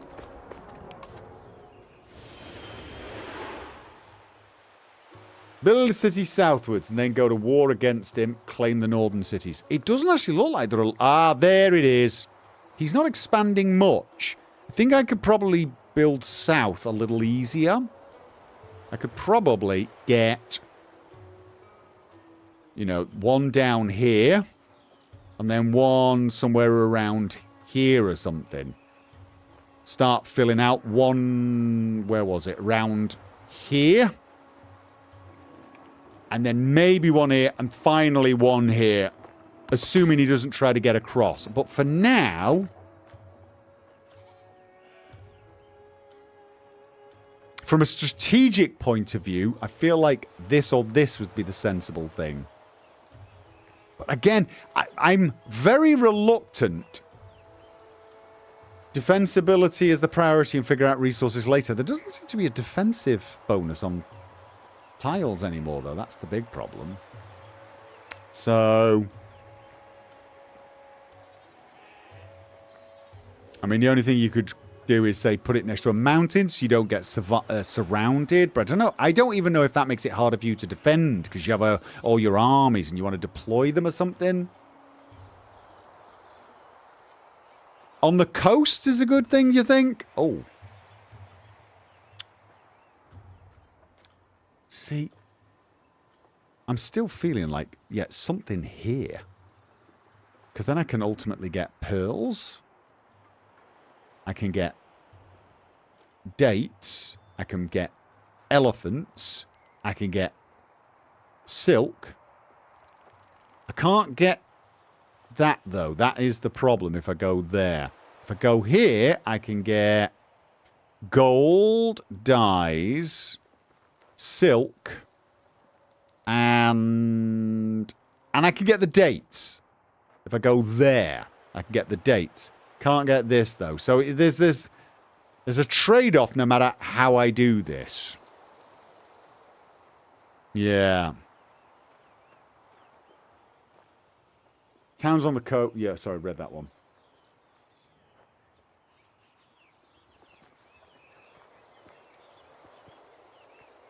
All right. What do we think, guys? Anyone got a preference? I feel like this is not a good spot. I feel like... Although this guy's worrying me. I kind of want to block him. I want to have something whereby he just can't spread much more in this direction. So if I go 1, 2, 3... like something like here or here would block me. Build to stop the other civs taking over. Yeah, that's kind of what I'm getting at. But there's sometimes they then go through you and build on the other side of you, which is royally annoying. And then you have to go and murder them. So from that point of view, this one would be the thing. But then I've only got 2 decent resources. 3, actually. That's possible, but that'd take a while to get to. And I'm not looking at very good yields around here. So that, generally speaking, is a bad idea. But then look at the yields here. They're all crap. There's just a... This is why it's recommending here. There's just way better yields around.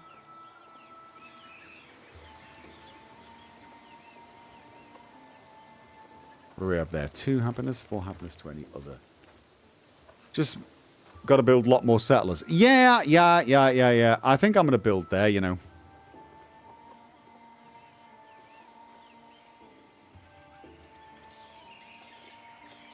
Don't... Oh, gold. 20% gold towards purchasing buildings. That's not a terrible one to have, is it? And I can still always build up here, because it's okay if I build close to my own states.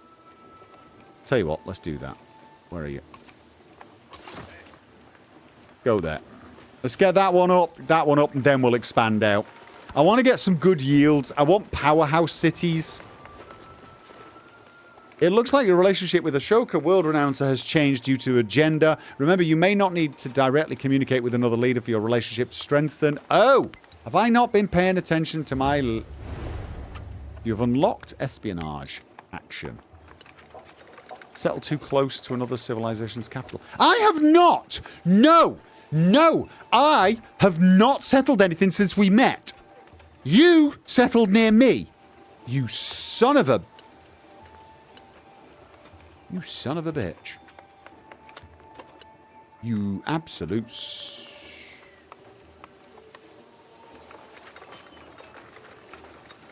Reveals the other leader's claimed territory over time. Lasts for 15 terms. I want to try this. This is my special one. I reject your trade map action. Oh, I need to start building my army, don't I? I need to start building my bloody army. Yes, I do. Trade map. Let's have a look. How am I doing with this one? All right. Okay. And you know what?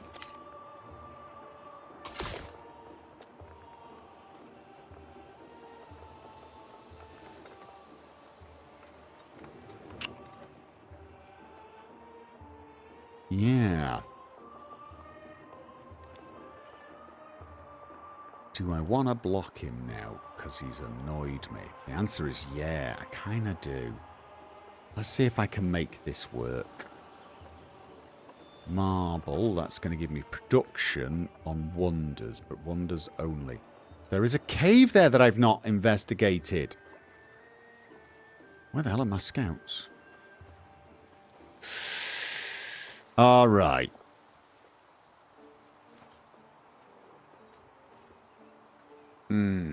Sack his city. Yeah, I'm giving some thought to the fact that I'm probably going to end up at war with this guy, so I might want to just get the border with him blocked off and then push out backwards. But I'm always reluctant to do that. Just because. Get the iron to strengthen your units. Yeah. For that, I'd probably be best off going there, though. And that's still going to take a little while before I get it. But then at least I will...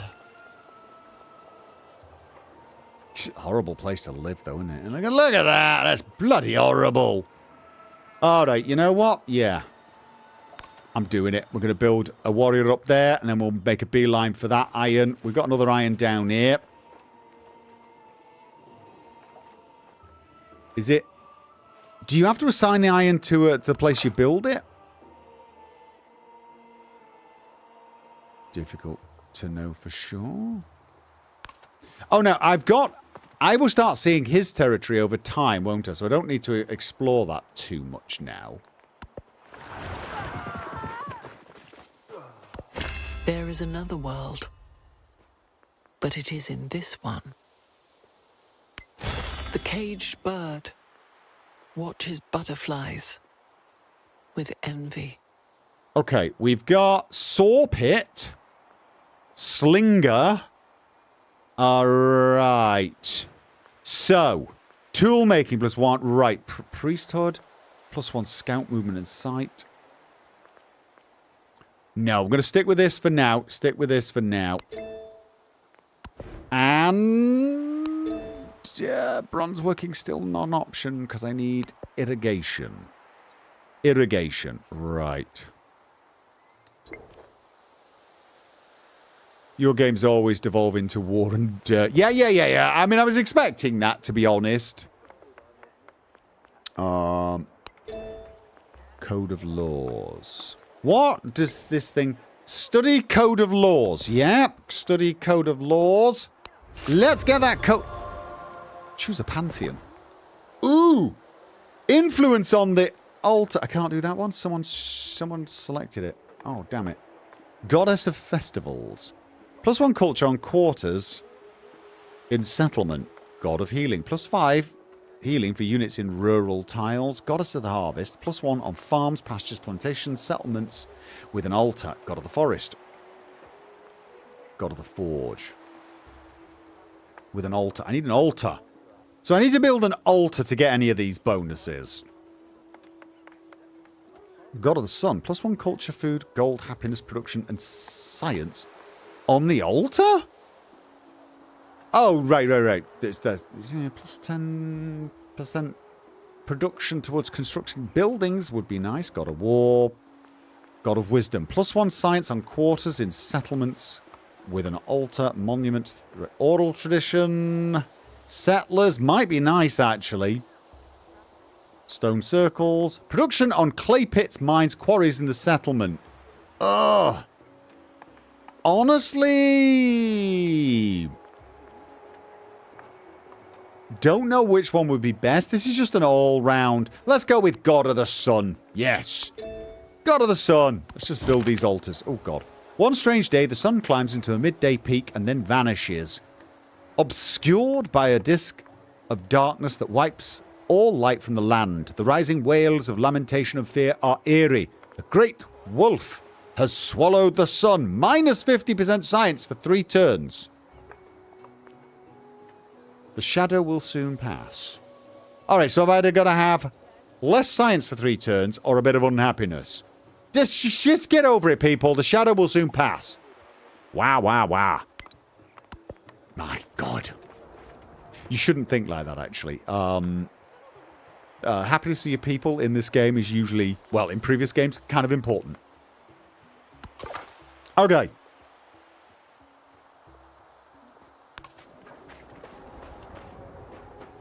Getting a little close to the danger.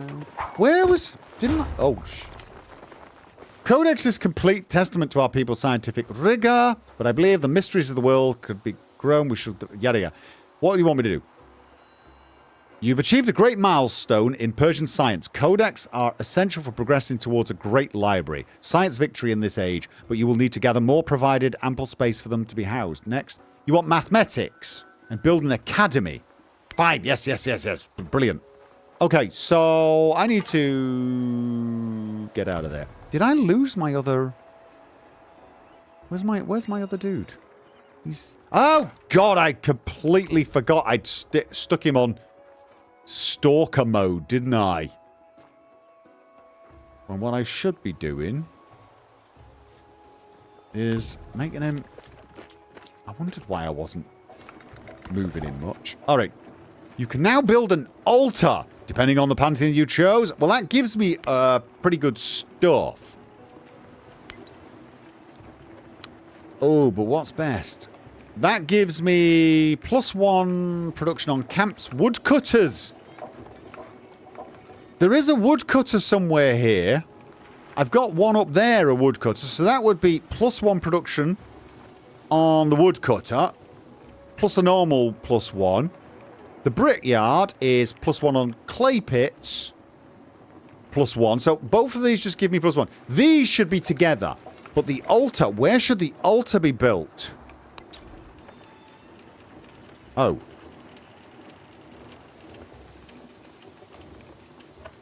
Okay. Happiness for each adjacent wonder. Receives additional benefits for pantheons. Antiquity happiness building can be purchased in towns. I'd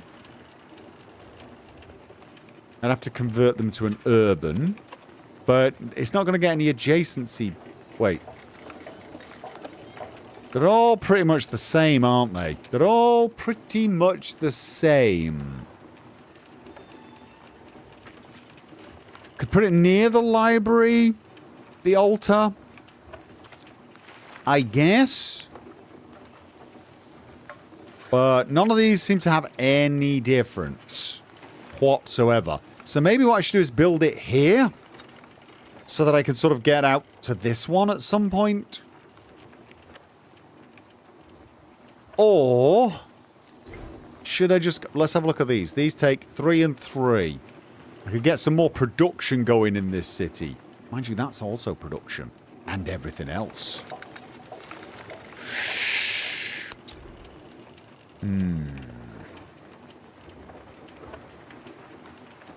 Yeah, we don't get any adjacency bonus for the library by the looks of things. That's the bummer. So maybe what I should do is leave these 2 spare, actually, and go for this one and make my way down. If we don't get an adjacency bonus, then I leave this open, so if I do decide to build a wonder, we've got a few extra spaces. Not that I think that's going to happen. You know what, let's do that. Let's get ourselves an altar.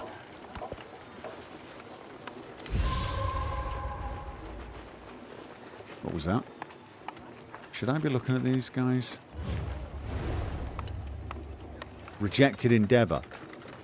Yeah, screw you. We're going to war. We are so going to war. I mean, it's just, it's a foregone conclusion at this time, isn't it? Really? Keep going up a little bit. What Army commander. Oh, so we got... Oh, shh. No.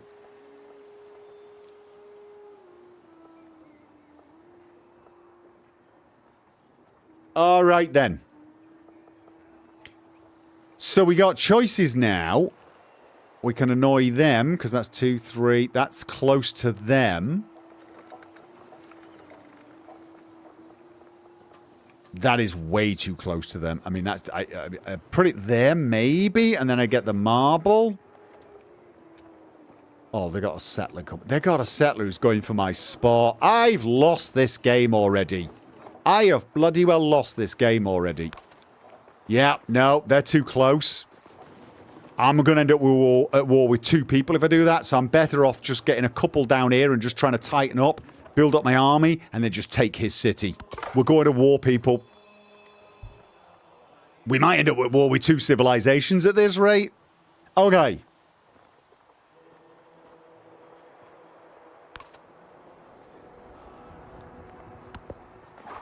Invade everyone! Wait, what? What? Oh.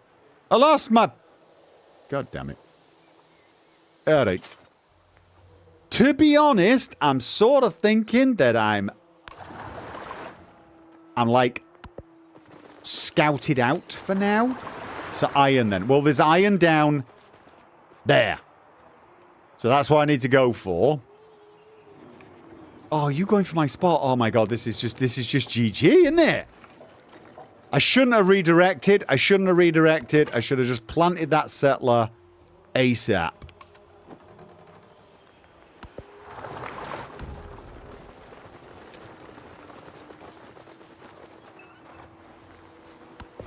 Yeah, I definitely feel like this still is a game where you should build a couple of warriors at the start and focus on some settlers. But you need to get the growth going. Okay, Parser has... Wait, is Parser already... Well, that didn't take long, did it? Okay, we need another settler right now. You're also slow with your settler. Yeah, I probably could have got it a few turns earlier. Usually this is what you would do. I definitely feel like I got a lot of neighbors. Oh, we're screwed. I mean, I'm going to be lucky to have 3 cities. Okay. One day, a devastating flood rushes through the streets as the river swells its banks. Entire city districts are now dank, hazardous, and unlivable. Hundreds are now homeless in every crisis. However, there is an opportunity. House them in the barracks. An extra warrior. Make space for them in the central quarter. +1 migrant. What the hell is a migrant? What is a migrant? There's no loyalty in this game, so you're not required to settle your cities near each other. It's true, but the wider they are apart, the more easy it is to, you know, get split up. Migrant gives more population. So this is just +1 population. This is +1 warrior. Do settlers cost me 1 population? Let's get some population going. Because I'm probably going to want a couple more settlers real fast. Oh, God. Satisfied at last, the writer sets down their quill. They have spent countless hours writing down words only to scratch them out and rewrite them. All that will be worth it if just one reader finds joy in this text. One must write every day to improve. Codex. Inspiration only strikes when it wills. Oh! What was the codex again? I forgot what the codex gives me. It's a great work. The great work gives me, probably over time, the great work is much more useful. Yeah. Tell you what, while I'm here, though. Already running that one. We're already running that one. Did I run it with you as well? Already running an... Oh! You can only do one of those at once. Got it. Which one was I doing it with again? Wasn't it him? So I'm gaining view of his. Alright, that's not as useful as I thought it was. Alright.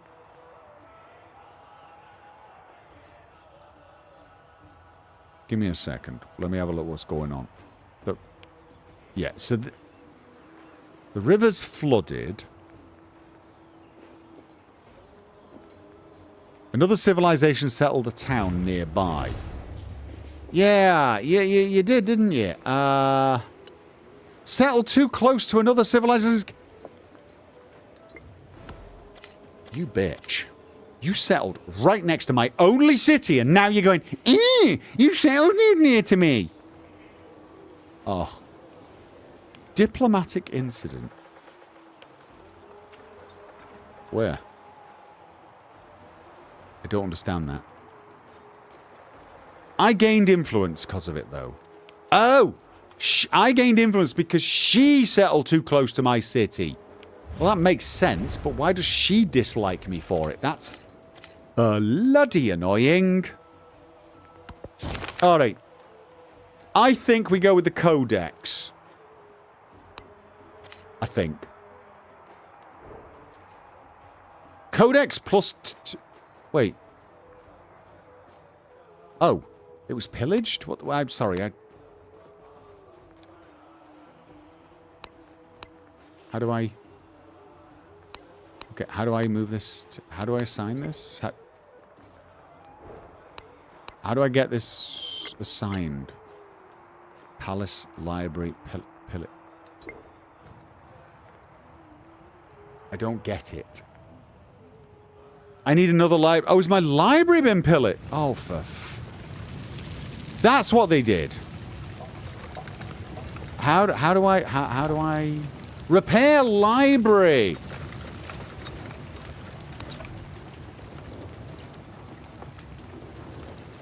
Right.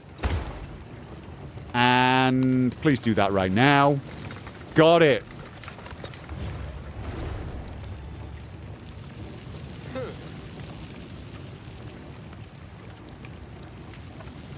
+6 per turn for both. No. Screw you. With a big stick. I think is the... Wait, I lose influence? I lose influence for this? I hate that. I lose influence. She gets all hers back. Ugh. Fine, cultural exchange.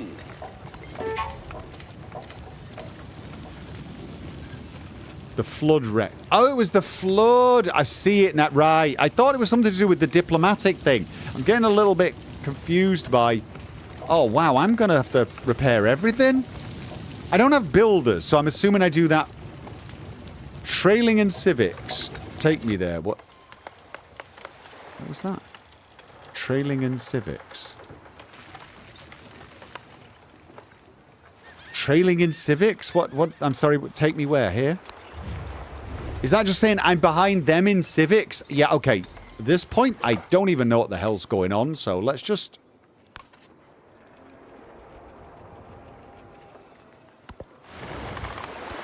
The essence of all beings is the earth.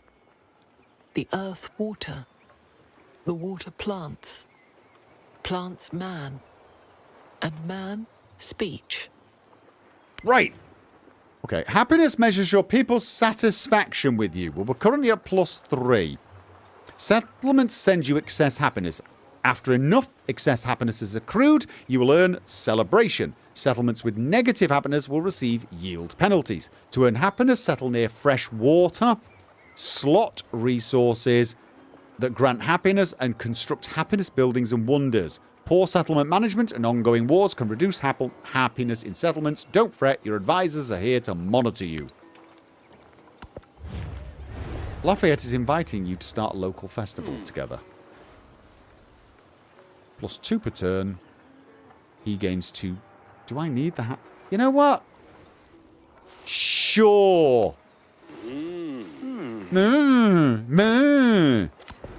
Right. Bronze working! Yeah! You bastards. You absolute bastards. Let's get that other city going as soon as possible. We'll build it. I'm going to have 3 cities real close to each other here. I'm going to have 1 here. And then I'm going to have 1... I know where I'm going to have the other one. I'm going to have 3 cities, and then I'm going to start cranking out bloody units. And I'm going to murder everyone. Okay, what? Migrant? Something about a migrant? Oh! Oh, so I could do this. I can just do this anywhere. I'm gonna add some... Wait. Oh, wait a minute. This just adds a specialist, right? I could do this and get closer to the iron. I could do this and get closer to the iron. That was the plan all along. Let's get to that iron. And that's going to repair... What else do I have to repair? How do I repair everything else? Plantation. I can repair the plantation. Where was the plantation? Was there. Repair altar. There.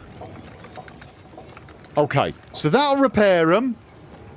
Once I've made my... I'm going to repair the library, and then I want the bloody settler. And then we can repair the rest. The other civ likes wine. They stole the resource. They bloody did, didn't they? Well, they're going to be whining soon when I build all my immortals and stomp all over them. I hate going to war when I don't even understand the basics, but I'm going to do it. Uh-huh. Right, that's the top. Okay. Yeah, see, he's got, like... 2 cities plus what? She's really spread out. She's got 3 cities now, and they are spread out. Well, I'm putting 1 there. I'm going to put 1... I don't know where I'm going to put the other one, actually. I might put it down here. And then the first thing I'm going to do is just take this one at the back. Because I ain't having them behind me. Although, this is the one that's really annoyed me the most. Take a break. Oh, yeah. Oh, wow, it is... Civilization for you, isn't it? Civilization for you. Oh, my God. I don't know whether I want to carry on. I mean, I've been at it for almost 3 hours. Oh God, I hate this game sometimes. This is what this game does to you, isn't it? You lose track of time.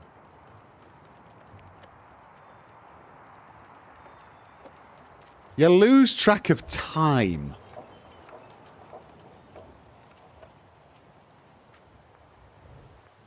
So, yeah, honestly...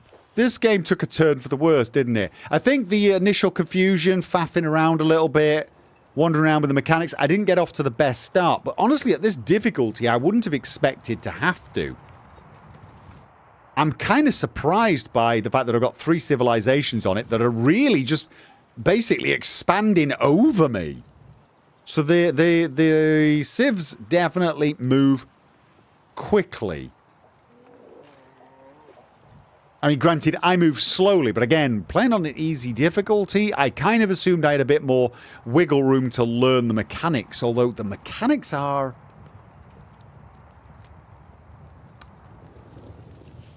I've got to admit, I'm mixed on this game as well. It's not that I don't like it, I do. And I have a feeling once I get used to it and readjust my expectations and stop being annoyed by the UI, the user interface is god-awful. It really is. It is a major step backwards. Everything feels uninstinctive, not where I'm used to it. Like I said, I'm not exactly an avid Civ player, but I've played enough that I just have certain expectations and they're just not being met. So, now that could be because, like, at the start, I was getting irritated because I was in a tutorial and didn't even really realize it. And it was locking certain things out. But at the same time, I don't know.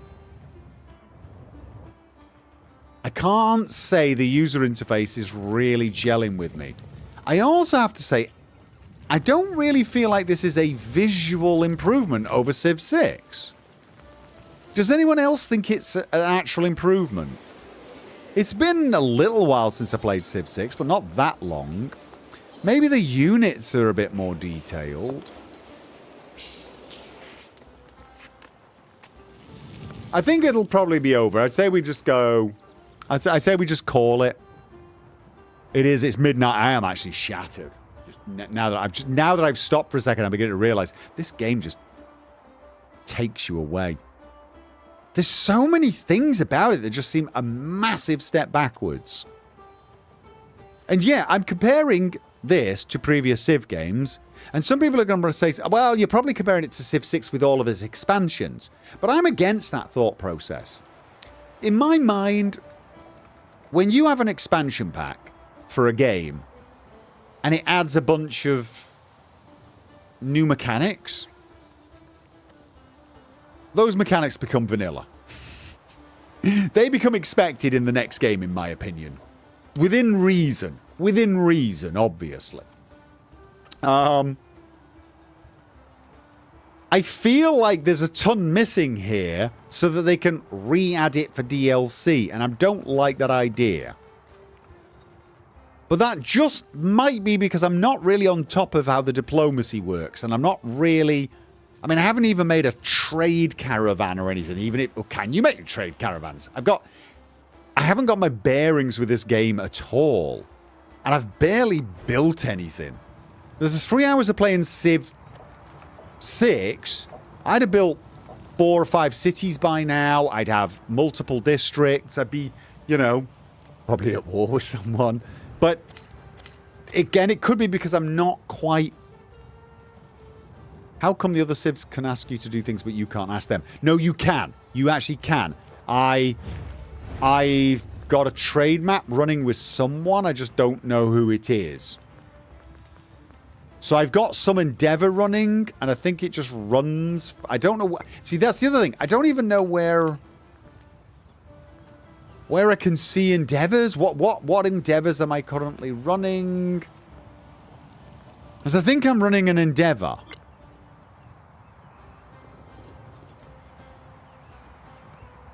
Yeah, I mean, I am all over the place here. I'm like getting my backside kicked, but this doesn't really tell me anything. I remember they DLC diplomacy and religion into 5, and then did the same for 6. Right, see, for me, this is kind of like the hardcore mode in Kingdom Come Deliverance. I feel like... Well, basically, Civilization 7 should not be a downgrade from fully upgraded Civ 6. That's what I'll say. That's what I'll say. I don't remember playing Civilization 2 and thinking, oh, wow, there's a load of stuff missing. Now, maybe I felt it with Civ 6. That's possible. Maybe I'm just noticing it more this time. I don't know for sure. Does it deserve hate? Change the screen.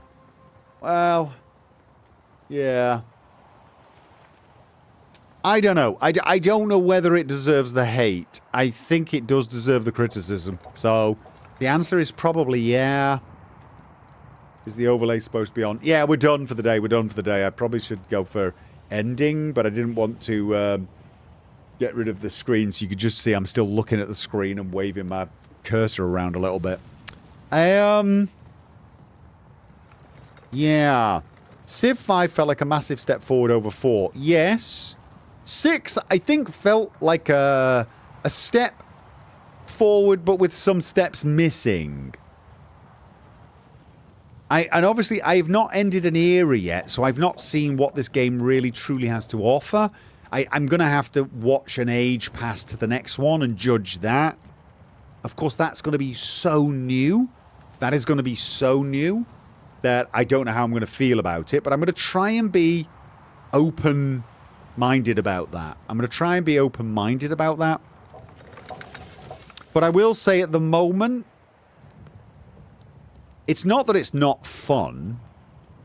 It kind of is, but it's frustrating and somewhat confusing at times. Normally, I'm used to clicking on these and it'll take me to where the thing is, and then immediately I'll know what the hell's going on. I know there's a volcano going there. Whereas what's happening at the moment is I'm just finding myself a little confused by everything. And it's partly because it's all new to me, but I was never this confused in previous Civ games. Civ 6, for example.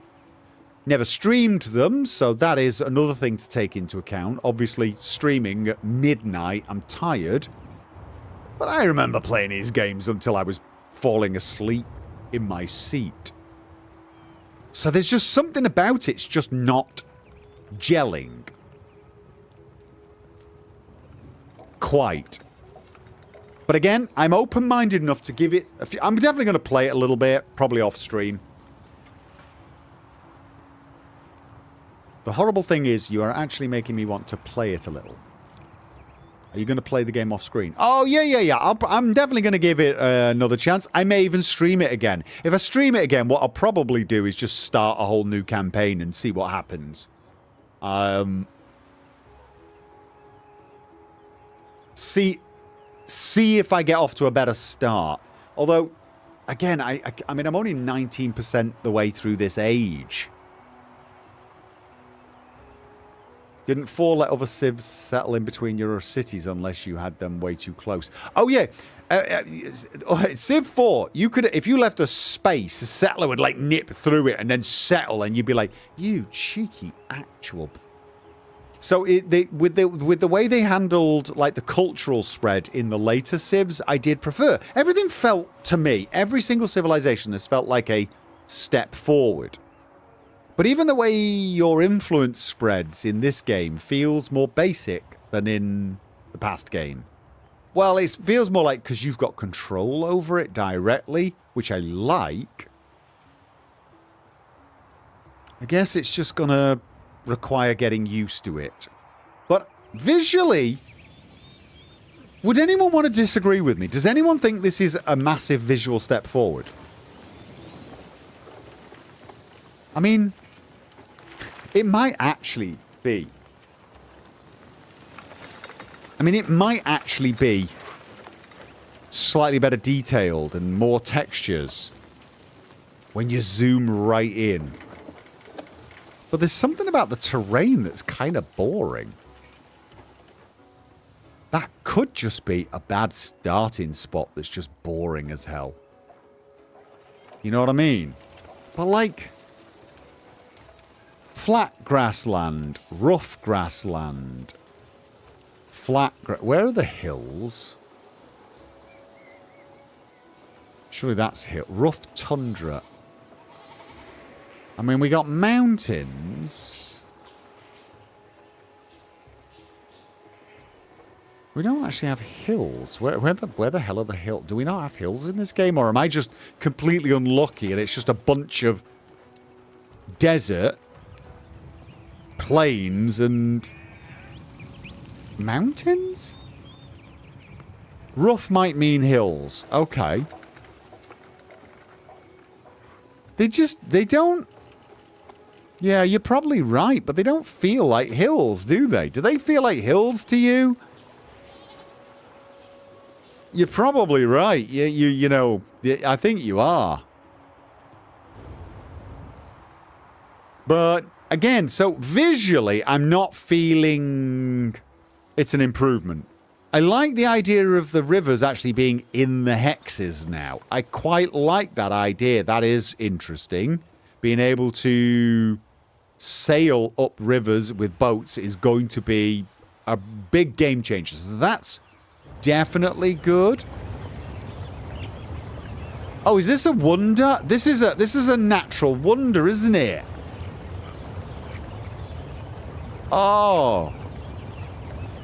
All right. But so visually, I'm not in love. Some things I like, some things I don't. But the user interface is just doing my head in. You don't like the unexplored tiles. I think I'm with you on this. I've realized this doesn't actually mean elevation, does it? I don't think it does. Or does it? Do you think it means elevation? Actually, I think it does. Yeah, it does. It means elevation. It means elevation. So I get what they were going for. You get a sense that this is going down and that this is the sea. You can sort of almost see that this is the sea. And that's a tiny little island. Oh no, that's the sea. That's the sea. Probably. You can sort of gauge, especially if you know where the coast is, you can sort of go, all of this is the sea, this is the sea, this is the sea. So you know the lowest thing here is the sea. Yeah, so there you go. So that gives you some indication. It's weird that you can sort of see things like this, but not this. I like the fact that you can see mountains over a distance. But honestly, again, the user interface, everything feels half-baked. And like, where's science? And the very fact that I find it very difficult to get to science and stuff when looking at these things. In the Civ 6, this would have been marked as science, and this one as the culture tree. And what it's doing is it's showing what you're researching, but of course that icon changes, so it's going to take a while before I'm used to it. The fact that you can't queue things up on this, I'm sorry, but it's just, I mean, like, there's just such a step backwards. So,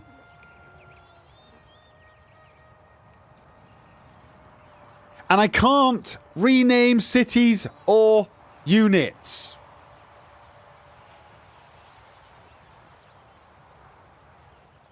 No auto scout. Is there no auto scout? Oh, I used to use that. I'd scout the local area and then I'd send a scout off and then I'd just say auto scout because I can't be bothered anymore. Yeah. It's a lot of small things missing, as Tyria said. The tech tree seems small, but I expect it's because it's by age. It is. My problem with it is not that it's small. It's the fact that I can't queue them. I can only click whatever's next. Like, you know, I want to be able to go, okay, you know what? I'm going to head for mathematics, and then it queues all the ones to mathematics, and then I'm going to press Control or Shift, I can't remember what it is, and then after that, I'm going to go for ironworking, right? And it would map it out for me. I mean, that's such a simple and yet useful thing. You didn't even always leave it like that, but it gave you a sense of how long it was going to take you to do things. So then you could go, and you'd probably change your mind before you'd got even two of the damn things. But it gave you, it was useful. I also don't like the size. This entire tree could fit on the screen. Why does everything have to be so bloody big? These are like twice as big as the Civ 6 ones. I should be able to see this entire bloody thing in one go. It's console. I'm saying it. It's made for... It looks like it's made for console. So, yeah. There's no tech queuing, Quarico. Not on Civics either. It's... Oh. I didn't notice this. Antiquity Civics, Persian Civics. Oh, there's a different Civic for different... Oh. Ah, I didn't check this out. There are different Civics for different... oh god, civilizations? You've got leaders and you've got... I can't remember what it is. Whatever. So yeah, I've got ones unique for Persian. Do I have the same in science? No, just a basic tech tree. So yeah, I mean, there's not a lot else to say really. I think the criticism's well deserved. It's a very expensive game. You don't get everything that's included. I don't get all of the leaders. I'm missing 7 leaders. I'm missing 7 civilizations, 2 leader personalities or something, a bunch of wonders that you need to buy the Founders Edition to get. And it feels like they're trying to rip you off for a game that just doesn't come close to Civ 6 at the moment. Like I said, you can come up with arguments and say, well, you know, Civ 6 got DLC, and so it was further along. Yes, fine. But we had this problem with Payday 3. When they rolled out Payday 3, it was just nowhere near as well developed as Payday 2. I'm sorry, but you can't roll out a game that's worse than its predecessor and say, yeah, but in a year's time when we've rolled out all the DLC and you spent twice as much money, it'll be better than that game. I'm sorry, that just doesn't cut it for me. That does not cut it for me. This game should have come out and beaten Civ 6 with all the DLC. Maybe it didn't need to have all the same functionality, but it should have been as feature complete as Civ 6 with all the DLC. Especially seeing as it doesn't seem to have added anything that I really want. I mean, this age thing, this having 3 different ages, I almost feel like that could have been a DLC for Civilization 6 if you'd wanted it. So, I'm sorry, the argument that, oh, it'll come with DLC and, you know, other games have this. Like, I've criticized Kingdom Come Deliverance. Hardcore mode should have come with the game at release. Because right now, to me, Kingdom Come Deliverance 1, still the better game because it's got the features that I love so much. You should never look at a game and think, it's just not as good as the first one yet. Sorry, that's how I feel, and that is very true on this one. Strategy games are bad for gutting the sequel and selling back features. Yeah, well, that, just because they are doesn't mean we should be okay with it. Yeah, sorry, Quarico, I mentioned Payday 3, didn't I? Civ 6 was worse than 5 before the DLC, though. I'm not convinced that was actually true. There were several parts of Civ 6 that immediately felt better. It was missing some things. Yes, I do admit. Like, for example, if this game had been missing diplomacy, well, not diplomacy, it's got diplomacy of sorts. But if it didn't have,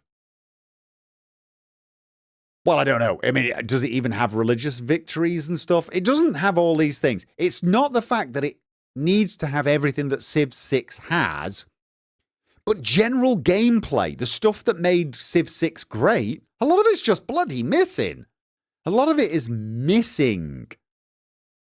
So it's not like, oh, I really liked the espionage and what there were secret societies. I never used the secret societies, to be honest, but I'm not sat here going, oh, I really want the secret societies. Why aren't they here? I can't rename units. I can't queue up the tech tree. There's just a ton of stuff that I feel should be here. It's not like, it's just not finished. It's not finished. You never felt confused or lost in Civ 6. Exactly. If there was a feature missing that was in 5, I didn't feel it the same way as I feel it in this. So, yeah, that's it. That's basically it. I will continue playing it. I'm going to give it a chance. I'm sure it'll get better with the DLC, but I object to paying money for that. I do. I object to paying money for it. So they've not impressed me. I'm going to say right now, I'm not going to recommend this to anyone. Right now, Civ 6, superior game, much more fun.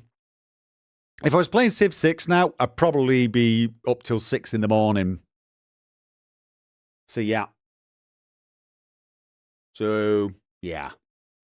Sorry. Oh, I'm not streaming on Sunday. I've been sat thinking I've got to tell them something. I'm shattered. I'm beginning to get drowsy.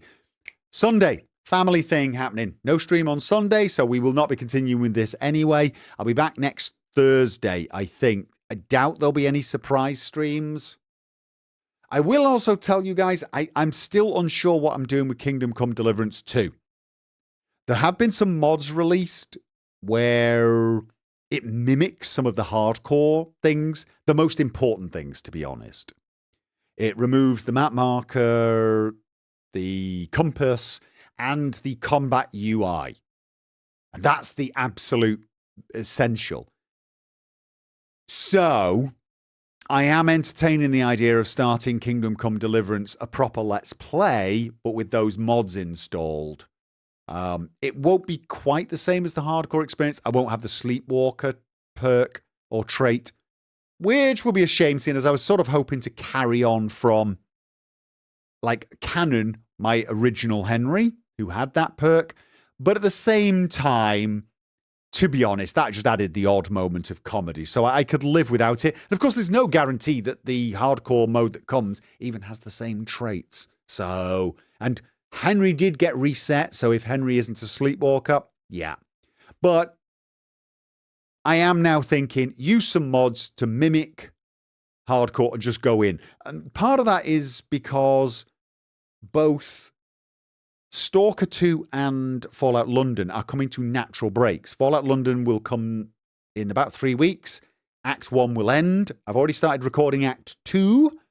Stalker 2 is going to end about a week later, I think. I'm going to have a chapter 1 and I'm going to leave it there. I'm going to wait for a few more updates. There was an update today. I'm going to check it out, but I don't think it's going to get me to continue. This means there's a natural break in my timetable. In 2 or 3 weeks, it would be nice to have Kingdom Come Deliverance 2 to go. But more than anything, I just want to play it. So I am now thinking about it.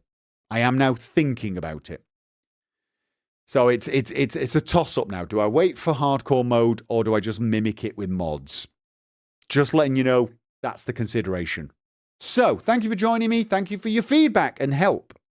Play Civ 5. Nah, if I was going to play Civ, I'd play Civ 6 now. And what are you guys talking about? Nothing important. Okay. But yes. You've distracted me and I'm too tired to remember what the hell I was saying. Too late. Right. Thank you for helping me, give me advice, etc. I will see you guys in 1 week time, very probably. So, yes, thank you very much and good night. I'm going to go crash.